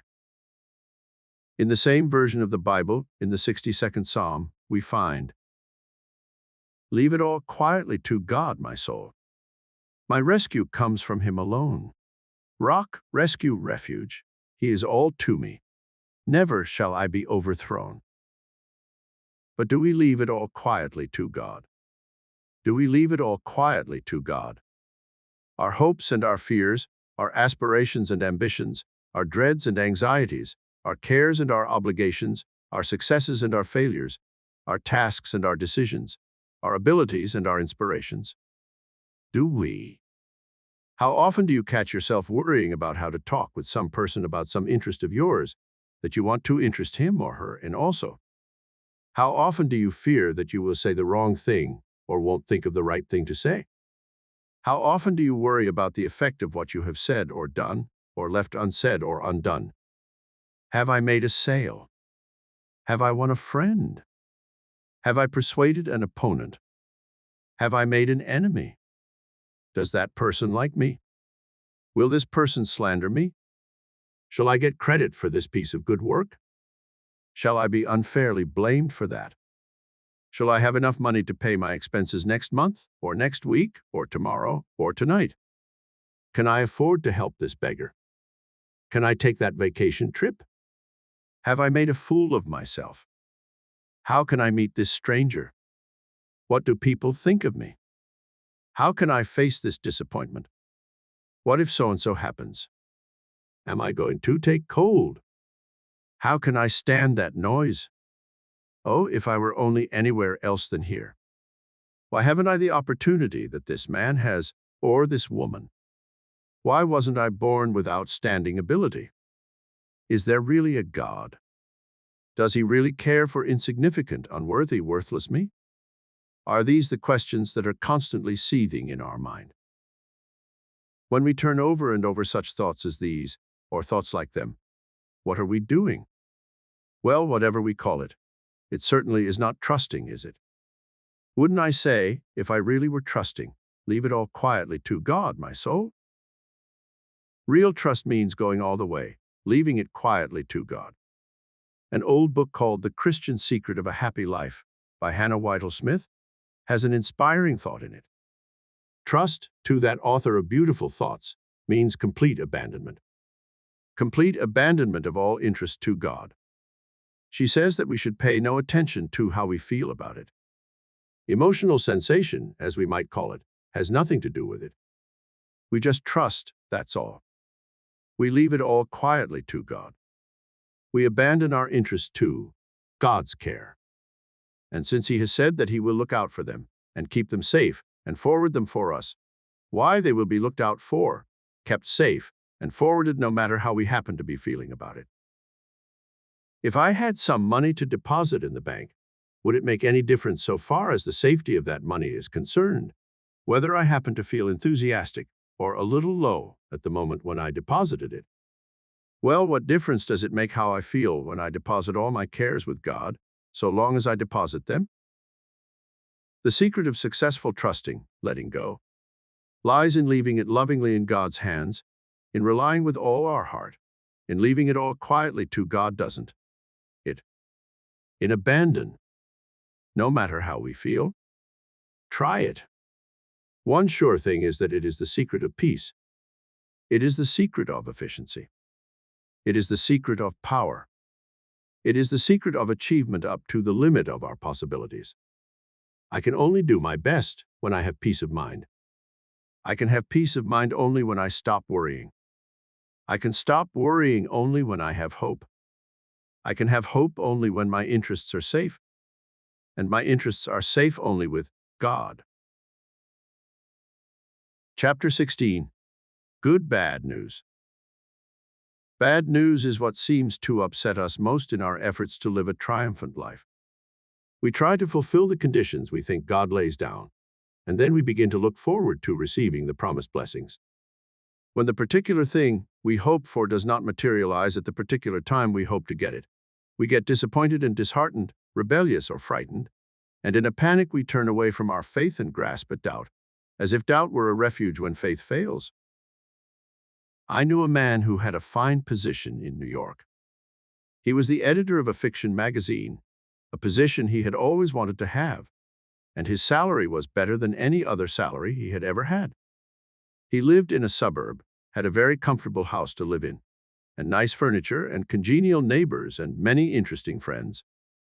His work was easy, and he loved it. He was popular and looked up to. He had settled into what seemed a satisfactory career, with every evidence that it was permanent. It gave him opportunity to write as an avocation, which was the one thing he wanted most to do. His writings were being accepted and paid for at good rates and published in good papers and magazines. He was a man to be envied, he thought. Then suddenly, out of a clear sky, one day he received a note from his employer, the publisher, telling him that his services would not be needed after the following week. He was ousted from his comfortable job. His fine salary stopped. He had to give up his comfortable home. He had to move away from his congenial friends and neighbors. He looked upon that note from his employer, which began all this change of circumstances for him, as bad news. Very, very bad news. He had to leave New York, where he liked to live. He went wandering about the country, trying to make a living by writing, and trying to find a cheap place to live, because his earnings were small. Hard times came along, and the magazines too, which he had formerly consistently sold his writings, began to curtail their buying, and his market vanished. He got poorer and poorer. Every time one of his stories was declined by an editor who formerly bought his stories, he thought it was bad news. Every time he read a newspaper, he found statements about the hard times in it, and he thought that was bad news too. He settled in a small town in upstate New York, where he seemed to find conditions that suited his purposes. He was just beginning to get well started there in making friends, and was beginning to hope that he might weather the hard times there, because expenses were low, and that he might ultimately succeed in his writing there, because it was interesting country and material for stories was abundant. when he came into very unfortunate conflict with a man who immediately took a dislike to him. This man had influence enough in the town to make it very uncomfortable for him to stay there. So this writer-editor felt that he had to move again. And again he looked upon the episode that caused that necessity as very, very bad news. He went to another small town, 100 miles away, and tried to start again. But bad news seemed to pursue him. Still his stories would not sell. Still the times were hard. Then one day he met a motion picture producer who was making a series of pictures up there in the countryside, and who needed just such a man as our editor-writer was. The motion picture man hired the writing man, and things seemed rosy indeed. The work was novel and interesting, and the pay was better than any the writer had previously received. Everything went well for a few weeks. Then suddenly one day the motion picture company came to the end of its contract with the firm that distributed its product, and the contract was not renewed. Bad news in the shape of discharge from employment came once more into the writing man's experience. Bad news. Bad news.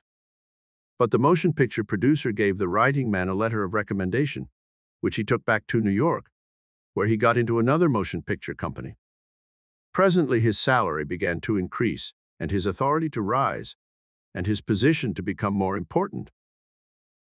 Inside of a year he was getting more than twice as much salary as he had received as an editor. Inside of 2 years his salary was more than 3 times as much as he had received as an editor. Year by year his income increased.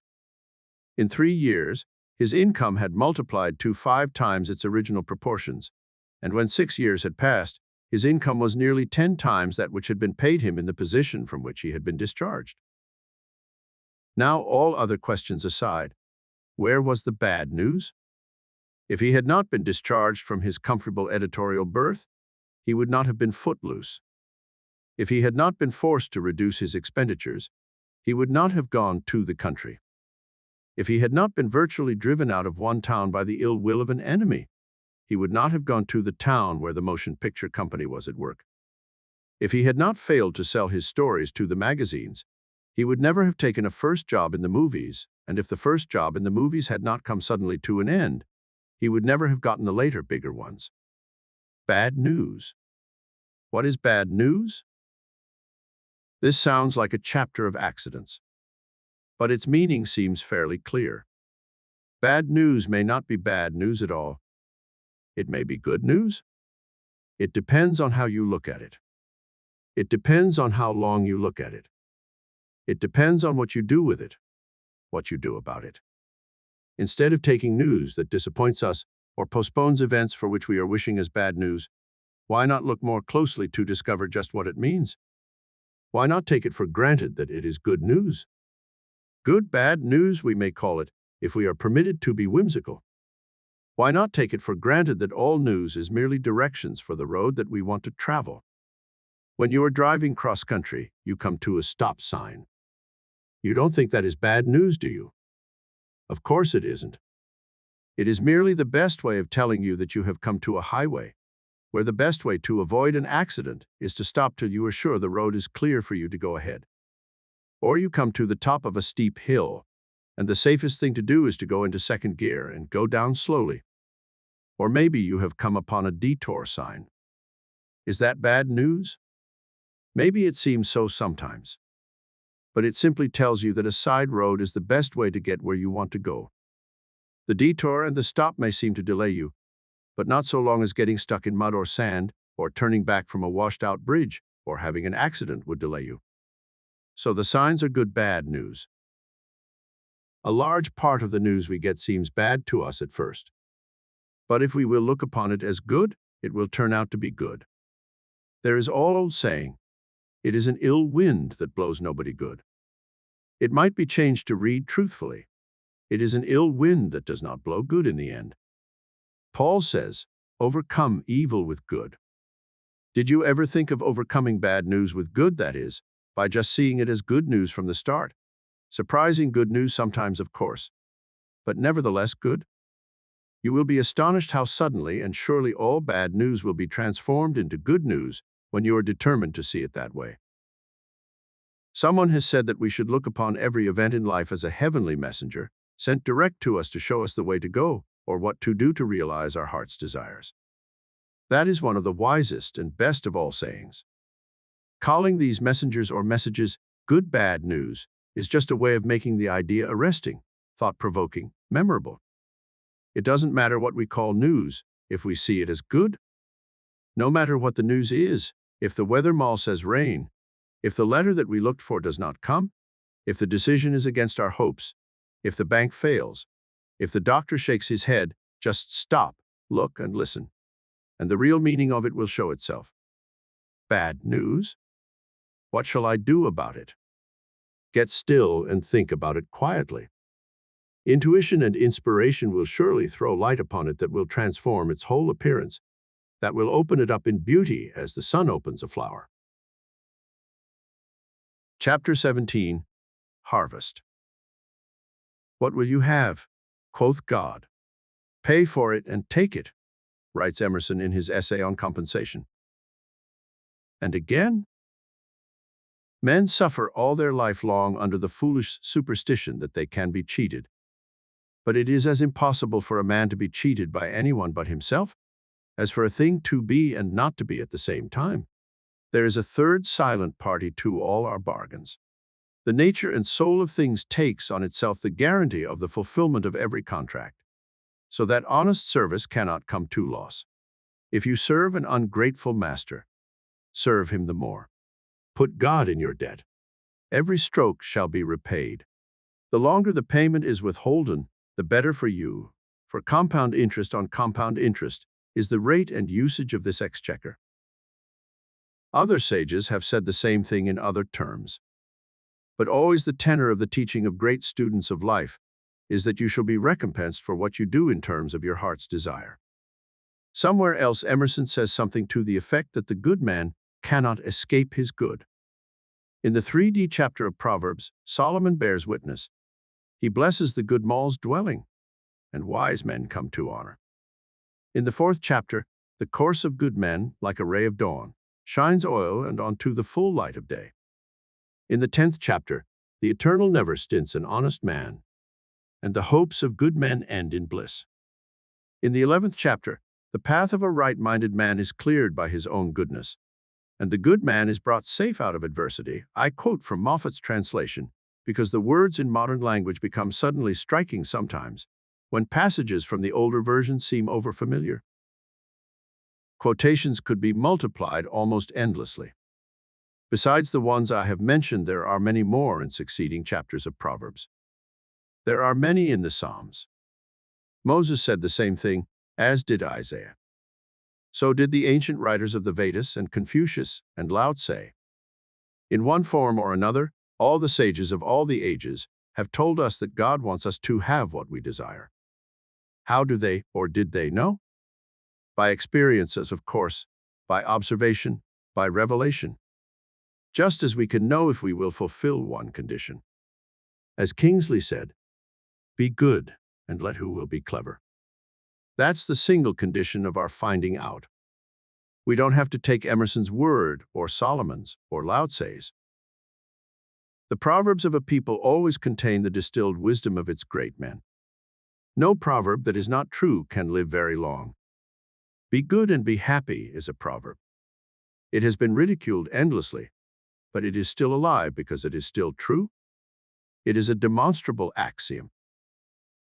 But we have a habit of thinking that maybe there's some kind of catch in promises like that, some kind of string tied to them. We think, oh yes, we shall be happy if we are good, happy with so-called spiritual happiness, not with satisfaction in earthly achievement or possessions. But when we think such a thing as that, we are virtually calling the world's sages cheats and swindlers and confidence men, which they are not and never were. They meant what they said exactly as they said it.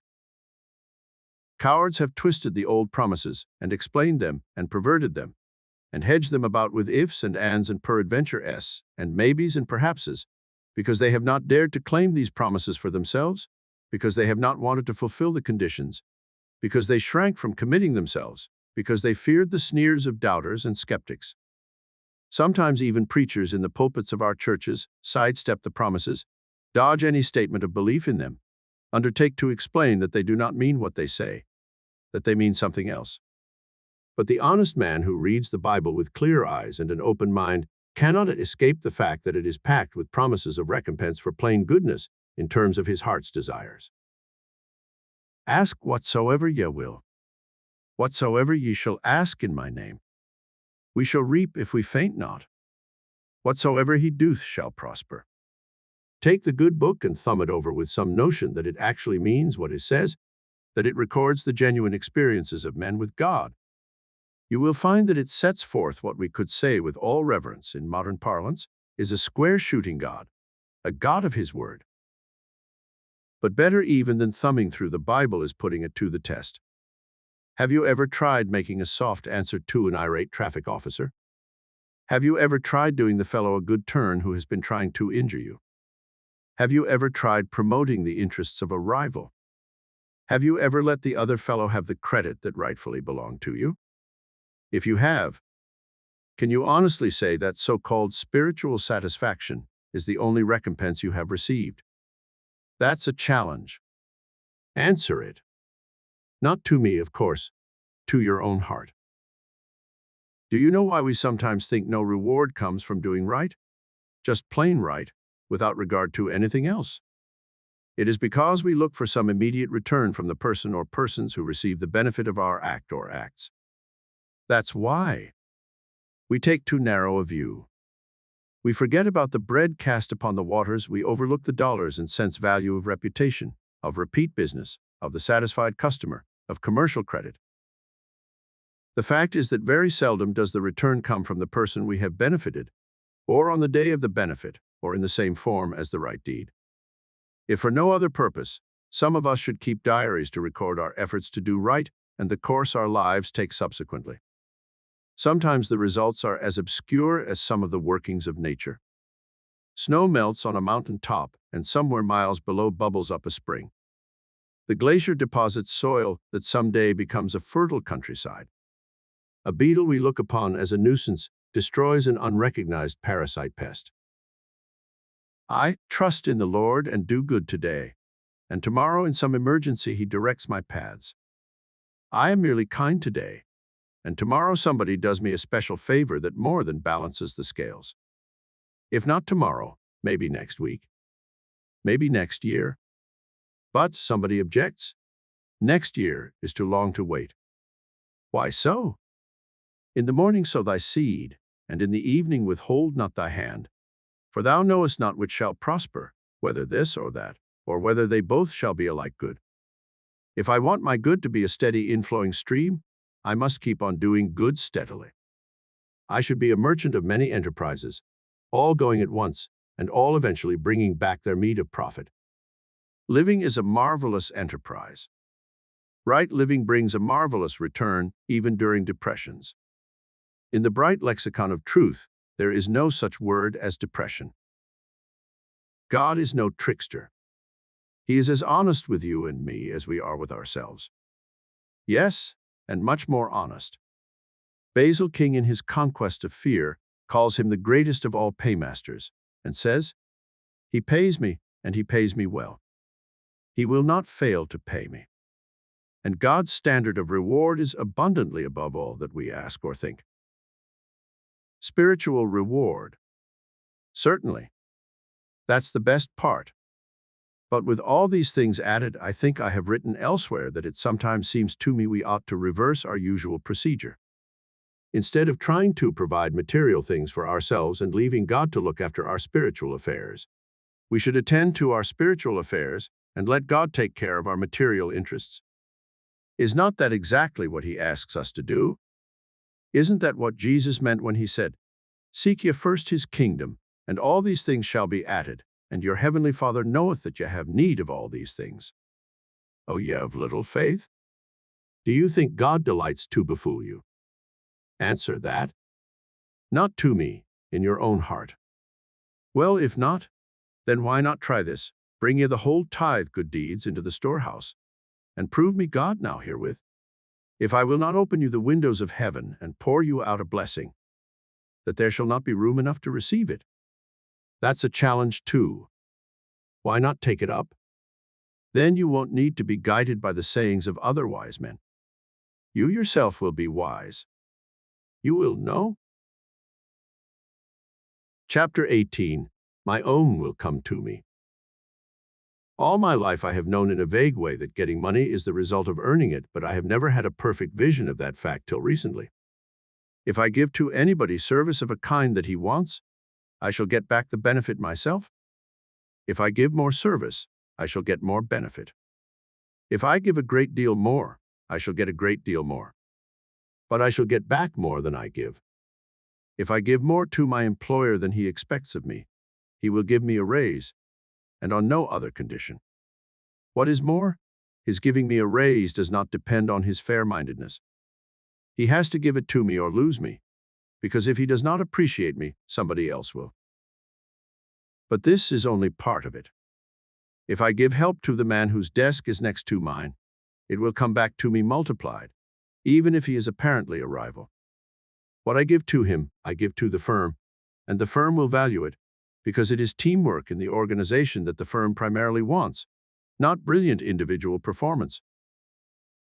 If I have an enemy in the organization, the same rule holds. If I give him, with the purpose of helping him, something that will genuinely help him, I'm giving service to the organization. Great corporations appreciate the peacemaker, for a prime requisite in their success is harmony among employees.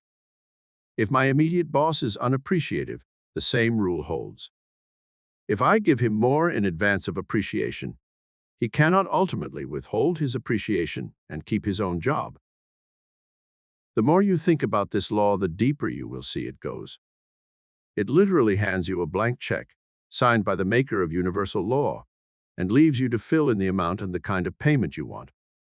Mediocre successes are those of men who obey this law a little way, who fill in the check with a small amount, but who stop short of big vision in doing it. If every employee would only get the idea of this law firmly fixed in his mind as a principle not subject to wavering with fluctuating moods, the success of the organization would be miraculous. One of my fears is apt to be that by promoting the other fellow's success, I'm sidetracking my own, but the exact opposite is true. Suppose every employee would look at his own case as an exact parallel to that of his firm. What does his firm give for the money it gets from the public? Service. Service in advance. The better the service that is given out, the more is the money that comes back. What does the firm do to bring public attention to its service? It advertises. That is part of the service. Now, suppose that I, as an employee, begin giving my services to the firm in advance of all hoped for payment. I cannot do anything constructive in that firm's office or store or plant or premises that is not service, from filing a letter correctly, to mending the fence, or pleasing a customer, from looking up a word for the stenographer, to encouraging her to look it up herself, from demonstrating a machine to a customer, to encouraging him to demonstrate it himself, from helping my immediate apparent rival to get a raise, to selling the whole season's output. As for advertising myself, I begin advertising myself the moment I walk into the office or the store or the shop in the morning. I cannot help it. Everybody who looks at me sees my advertisement. Everybody around me has my advertisement before his eyes all day long. So has the boss, my immediate chief, and the head of the firm, no matter where they are. And if I live up to my advertising, nobody can stop me from selling my goods, my services. The more a man knocks me, the more he advertises me, because he calls attention to me. And if I am delivering something better than he says I am, the interested parties, my employers, will see it and will not be otherwise influenced by what he says. More than that, I must give to every human being I come in contact with, from my wife to the bootblack who shines my shoes, from my brother to my sworn foe. Sometimes people tell me to smile, but the smile I give must be a real smile that lives up to its advertising. If I go around grinning like a Cheshire cat, the Cheshire cat grin will be what I get back, multiplied. If I give the real thing, I'll get the real thing back, multiplied. If anybody objects that this is a selfish view to take, I answer him that any law of salvation from anything that has ever been offered by anybody for any purpose offers a selfish view.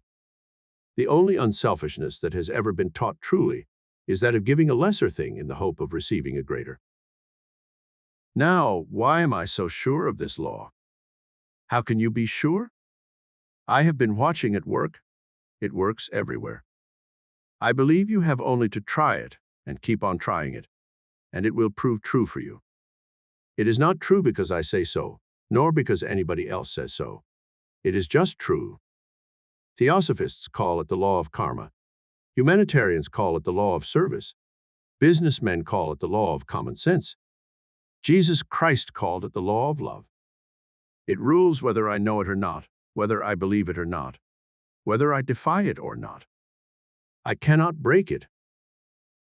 Now, without referring to any religious idea you may have about Jesus of Nazareth, without considering whether he was or was not divine, recall that he spoke these words, "Give, and it shall be given unto you. Good measure, pressed down, shaken together, running over." And this appears certainly to be so, not because he said it, not because God himself has said it, but because it is truth, which we all, whether we admit it or not, worship as God. No man can honestly say that he does not put the truth supreme. It is true, this principle of giving and receiving, only there are few men who go the limit on it. But going the limit is the way to unlimited returns. Well then, what shall I give? What I have, of course. Suppose you believe in this idea, and suppose you start giving it out, the idea itself, tactfully, wisely, and start living it yourself in your business organization. How long do you think it will be before you are a power in that organization, recognized as such and getting pay as such? If this idea is true, it is more valuable than all the cleverness and special information you can possibly possess without it. What you have, give to everybody. If you have an idea, do not save it for your own use only. Give it. It is the best thing you have to give, and therefore the thing that will bring the best back to you. I begin to suspect that if a man would follow this principle, even to his trade secrets, he would profit steadily more and more certainly than he will by holding on to anything exclusively for himself. He would never have to worry about his own affairs, because he would be working on the basis of fundamental law. Law never fails, and it will be easy for you to discover what is or is not law. And if law is worth using part of the time, it is worth using all the time. Look around you first with an eye to seeing the truth, and then put the thing to the test. If our reasoning is sound, through both methods of investigation, you will find a blank check waiting for you to fill in with whatsoever you pray and ask for, and a new way to pray and to get what you pray for. Chapter 19. When I am unaware. I heard a wonderful sermon once on the subject of unconscious influence. The idea expressed was that whatever influence we have on others or in the world at large will always be almost wholly unknown to us. Our unconscious influence will always be as much greater than our conscious influence, as the proverbial part of the iceberg underwater is greater than that above the surface, as much greater as my so-called subconscious mind is greater than my conscious mind. How do I know what my influence on the baby in the cradle is, or how far-reaching it is?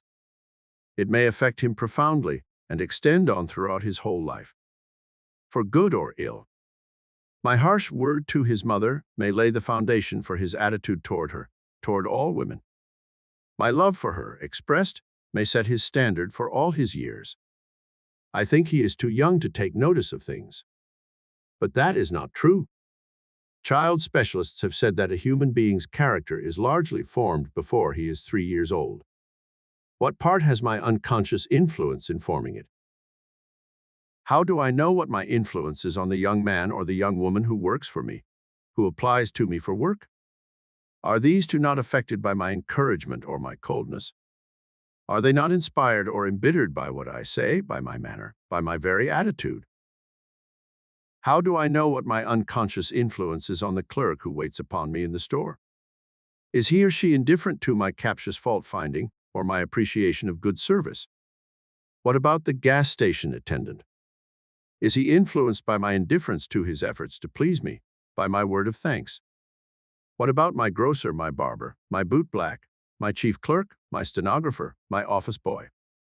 What about my employer or my partner? Is it possible that they watch me, each one, and take from me some cue for living? Is it possible that they live just a little differently because of contacts with me?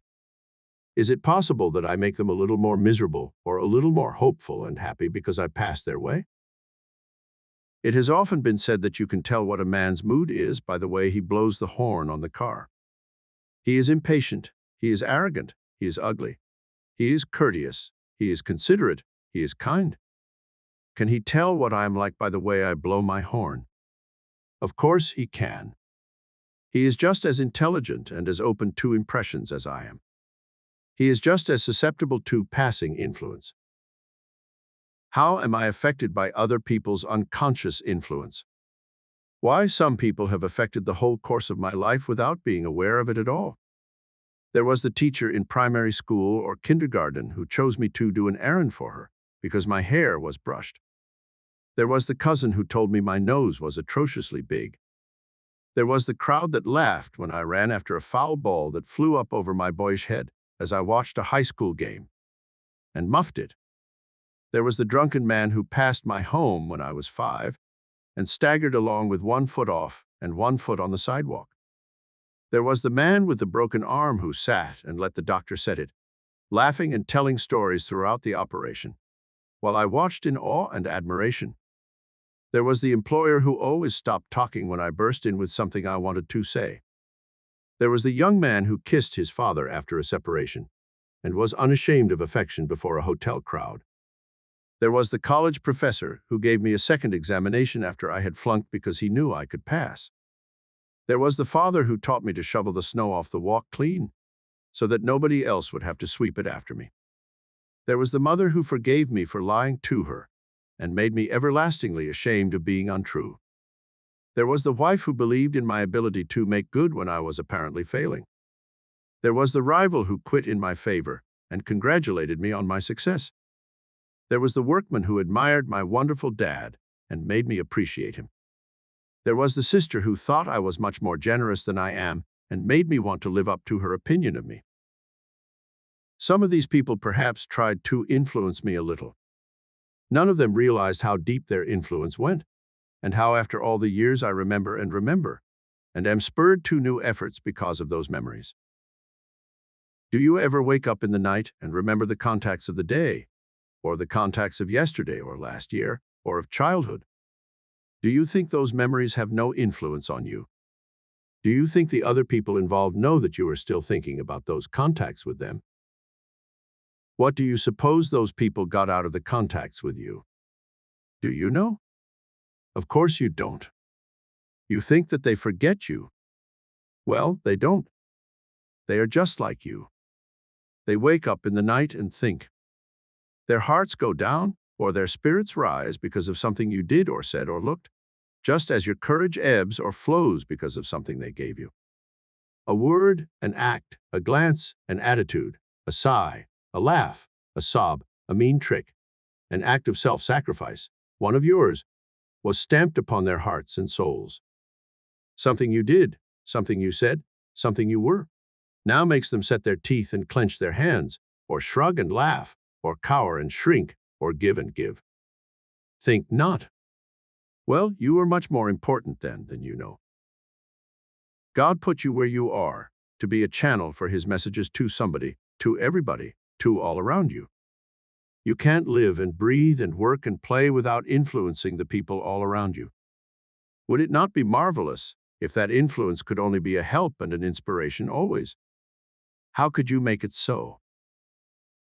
It is often said that we cannot consciously influence people very much. Why? Is it because the portion of ourselves that we are most conscious of is the portion that influences them least? Is it because what you are thunders so that I cannot hear what you say? Might it not be better if we stopped trying to be conscious of our influence and let the unconscious influence do the work? Perhaps you will ask yourself if I am consciously trying to influence you by what I am saying here. Well, whatever what I say is worth, you will be more influenced by something I'm not aware of saying. Of course, we try consciously to influence one another. If you know that there is a washout in the road, you will try to warn me of it. I may accept your warning and benefit by it, but you will never know that you have shamed me by the contrast between your thoughtfulness and my usual selfish indifference to the welfare of others, and that next time I am going to emulate you. Do you suppose the Good Samaritan had any idea that the Christ would hold his simple kindness up to the world as an example of what it is to be a good neighbor? Even if Jesus' parable about him was only fiction, Jesus had in mind some prototype who actually did something of the kind. So that prototype was unconscious of the impression he left in the mind of the master. Perhaps the reason why my unconscious influence is always greater than my conscious influence is that what I unconsciously show of my intention is always sincere. It is sincerity that influences people. Sincerity cuts deep. It convinces the mind and wrings the heart. It makes indelible impressions. It burns. Why? Because sincerity is truth, and truth is God. When good is expressed through me, it is God's own self-finding expression. Of course, it cuts deep and rings and burns and leaves an ineffaceable memory. Is not the best way to make my unconscious influence always helpful, always good, just to forget about conscious attempts to exert influence and let God attend to it? If I just try to express him, he will attend to it. What else have I to do in life but to express him? If I do, my influence will take care of itself. And consciously letting God express himself through me, think what may be my unconscious influence upon myself. Chapter 20. You can't beat spiritual law. The law is that what I give out comes back to me multiplied. Then the way to success of any kind, as I may convince myself by experience, is to begin giving out what I want to have come back.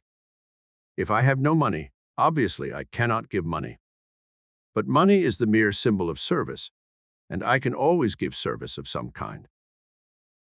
The way for me to give is to give something that I have to the person nearest to me who needs it most, without expectation of return from him or her, knowing that God is my paymaster, and that he is the best of all paymasters. He will pay me, and he will pay me well.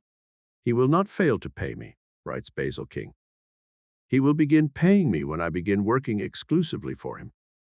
He will not let me work on and on without any encouragement or sign of his approval, just to see how long I can stand it. He will give me the help I need because he cannot help giving it. He too conforms to the law because he is the law. Let us try to remember, you and I, that we are working with real law all the time. If you turn on the electric current, you get light or heat because you are obeying a law. If you obey the law, you cannot help getting light or heat. Well, if you turn on the law of giving, you cannot help receiving, can you? The greatest blessing that ever came into my life, and I mean concrete, material blessing too, and not some imaginary or vague uplift of spirit, came when I took up a bit of service I was asked to perform at a time when I was in what I thought desperate straits for material things.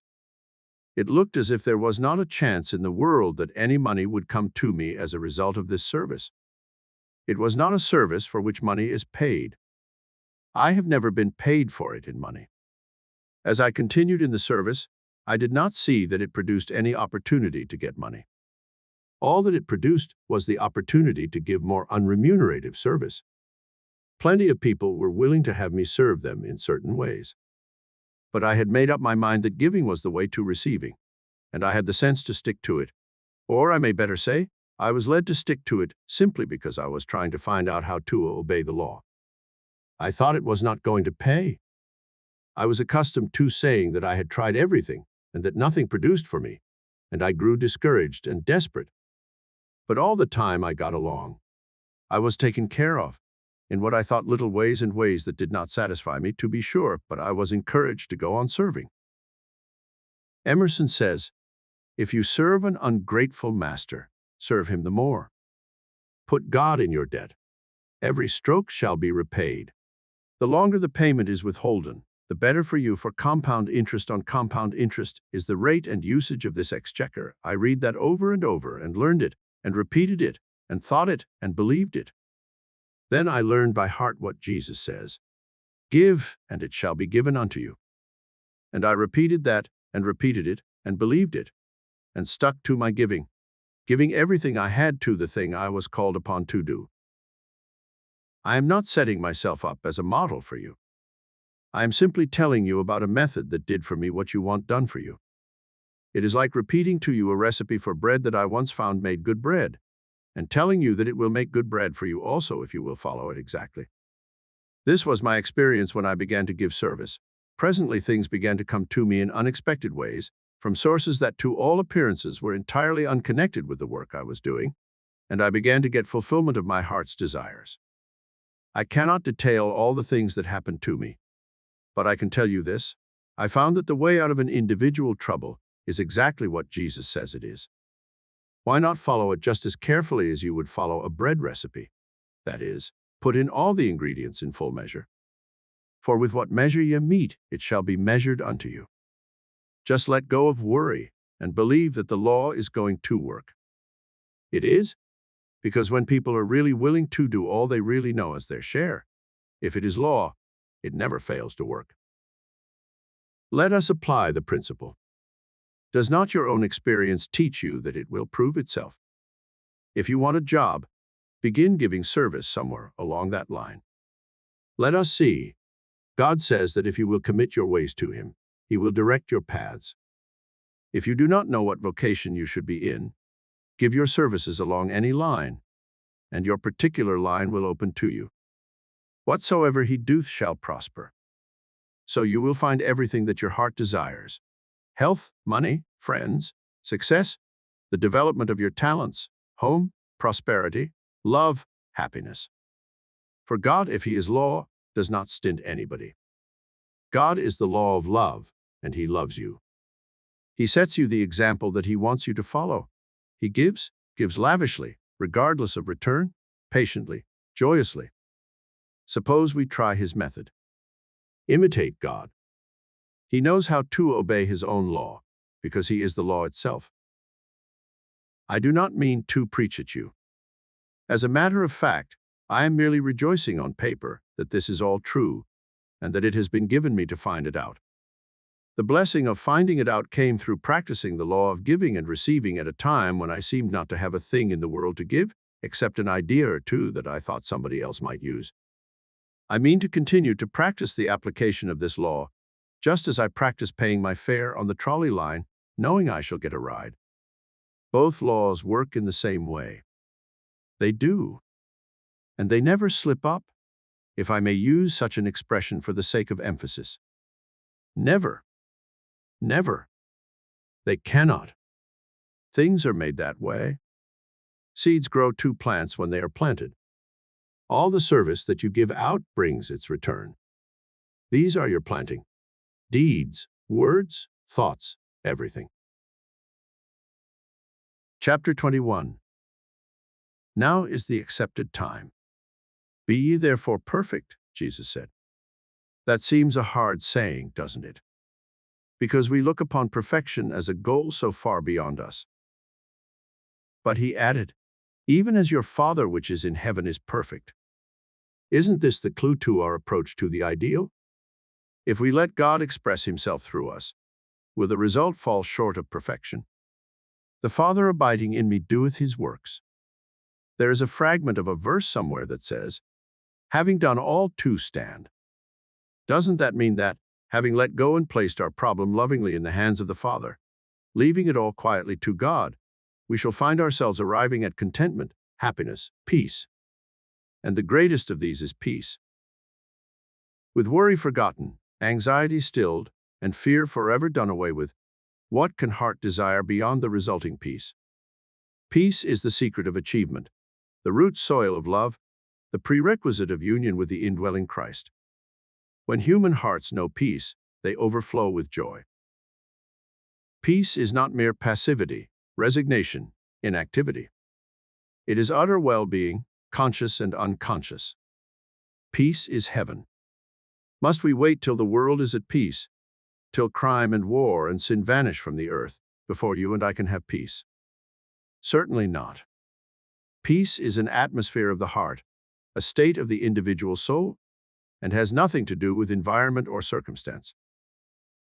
1,000 shall fall at thy side, and 10,000 at thy right hand, but it shall not come nigh thee. The 91st Psalm tells what peace is. It is dwelling in the secret place of the Most High. We all know what peace is, even if only from momentary experiences of it. It is the priceless summum bonum toward which our heart forever yearns. Yet it is within our reach, yours and mine, if we are only content, having done all to stand. If we are committed to a life of giving, a life of loving, a life of being an open channel, peace is the inevitable result. When we begin that life, peace begins. As we grow into that life, peace grows into us. Perhaps it will take a completed eternity to open every channel to God and find complete peace. But we can find a peace of God, which passeth all understanding now. Now is the accepted time.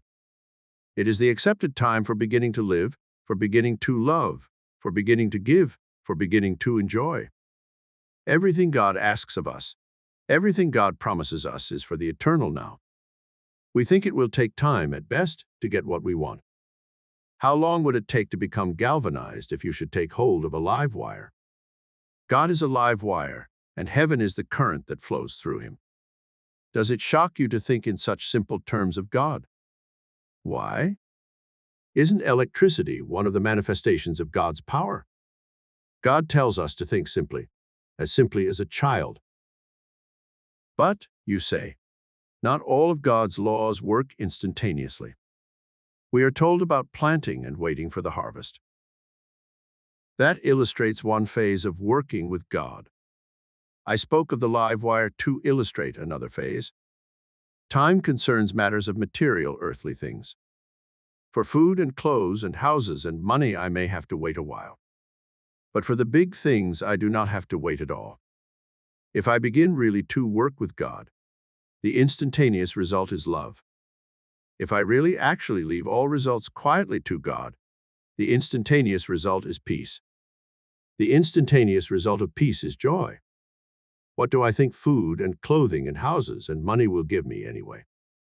Will they give me love and peace and joy? It is only the arrival of the things added that takes time. The coming of the kingdom is instantaneous, the instant we seek. Ye shall seek me and find me, when ye shall search for me with all your heart. When? When ye shall search for me. The addition of the things that my heavenly Father knows I have need of will follow, inevitably. But isn't it going to take time for me to do the things referred to in the phrase, having done all to stand? Yes, if you think so. But why should you think it takes time to leave it all quietly to God? That is all you have to do. But I have to love my enemies. Won't that take time? Of course, if you think so. But suppose you leave all that quietly to God. But won't it take time for me to begin to love? If you think so, yes. But if you turn to God with the thought of loving them that despitefully use you, before you ask, he will answer. Then it is all a matter of my thinking? I don't know how to think right. It will take time for me to learn, if I ever do. Will it? Why not leave all that quietly to God? That's right thinking, isn't it? But wait a minute. Won't it take time for me to begin to give? The essence of giving is in the thought of giving, isn't it? We've discussed the time it takes to think. Well, anyway, it is going to take time for me to receive. All things whatsoever the Father hath are mine. Do you want tomorrow's food today? But I want health today. Why not leave it all quietly to God? But perhaps I find it impossible to believe all these beautiful things. Why not leave that quietly to God? You see, you can't poke holes in truth. It is unanswerable. All it demands of you is to try it. You find it hard only because you have the habit of believing something else. Anticipating your question, I answer that it doesn't take time to break a habit if you will put it lovingly in the hands of the Father. John Burroughs wrote a fine poem which he called Waiting. Here is the first stanza. Serene, I fold my hands and wait, nor care for wind or tide or sea. I rave no more 'gainst time or fate, for lo, my own shall come to me. Are we not all much too much concerned with activities in the material world? When we think of giving, why not think of the best things we have to give? Love, for instance. Prayer, for instance. If we remember that everything that ultimately becomes manifest in the material world begins first in thought, that removes a mountain of difficulties, doesn't it? Perhaps we are afraid or ashamed to commit ourselves to a life of faith and trust and love. We think perhaps we may be disappointed and become ridiculous. What do we mean by committing ourselves? Telling somebody else we are going to try it. What do we mean by becoming ridiculous? In somebody else's eyes. Well, why tell anybody what we are trying to do? Why risk the ridicule? We do not have to advertise our undertaking. We do not have to risk anything. Indeed, the less we advertise it, the better. But if we really do begin the life of working with God, we shall forget all about advertising and risks. To be sure, what we are doing will advertise itself in results. Instead of ridicule, we shall promptly have large numbers of people around us asking us what has happened to us, how we do it, how they can do it too. We shall have something to give. We shall find it easy to love. We shall gain wisdom. We shall see multiform opportunities on all sides of us. We shall achieve. And there shall be added unto us exceeding abundantly above all that we ask or think. Because when we begin working with God, God works with us, and God works miracles. This recording of Awake the Genius Within Your Mind, Working with God by Gardner Hunting, was presented by David de Angelis. Sound recording copyright 2022 and produced by Deep Zen Limited 2022.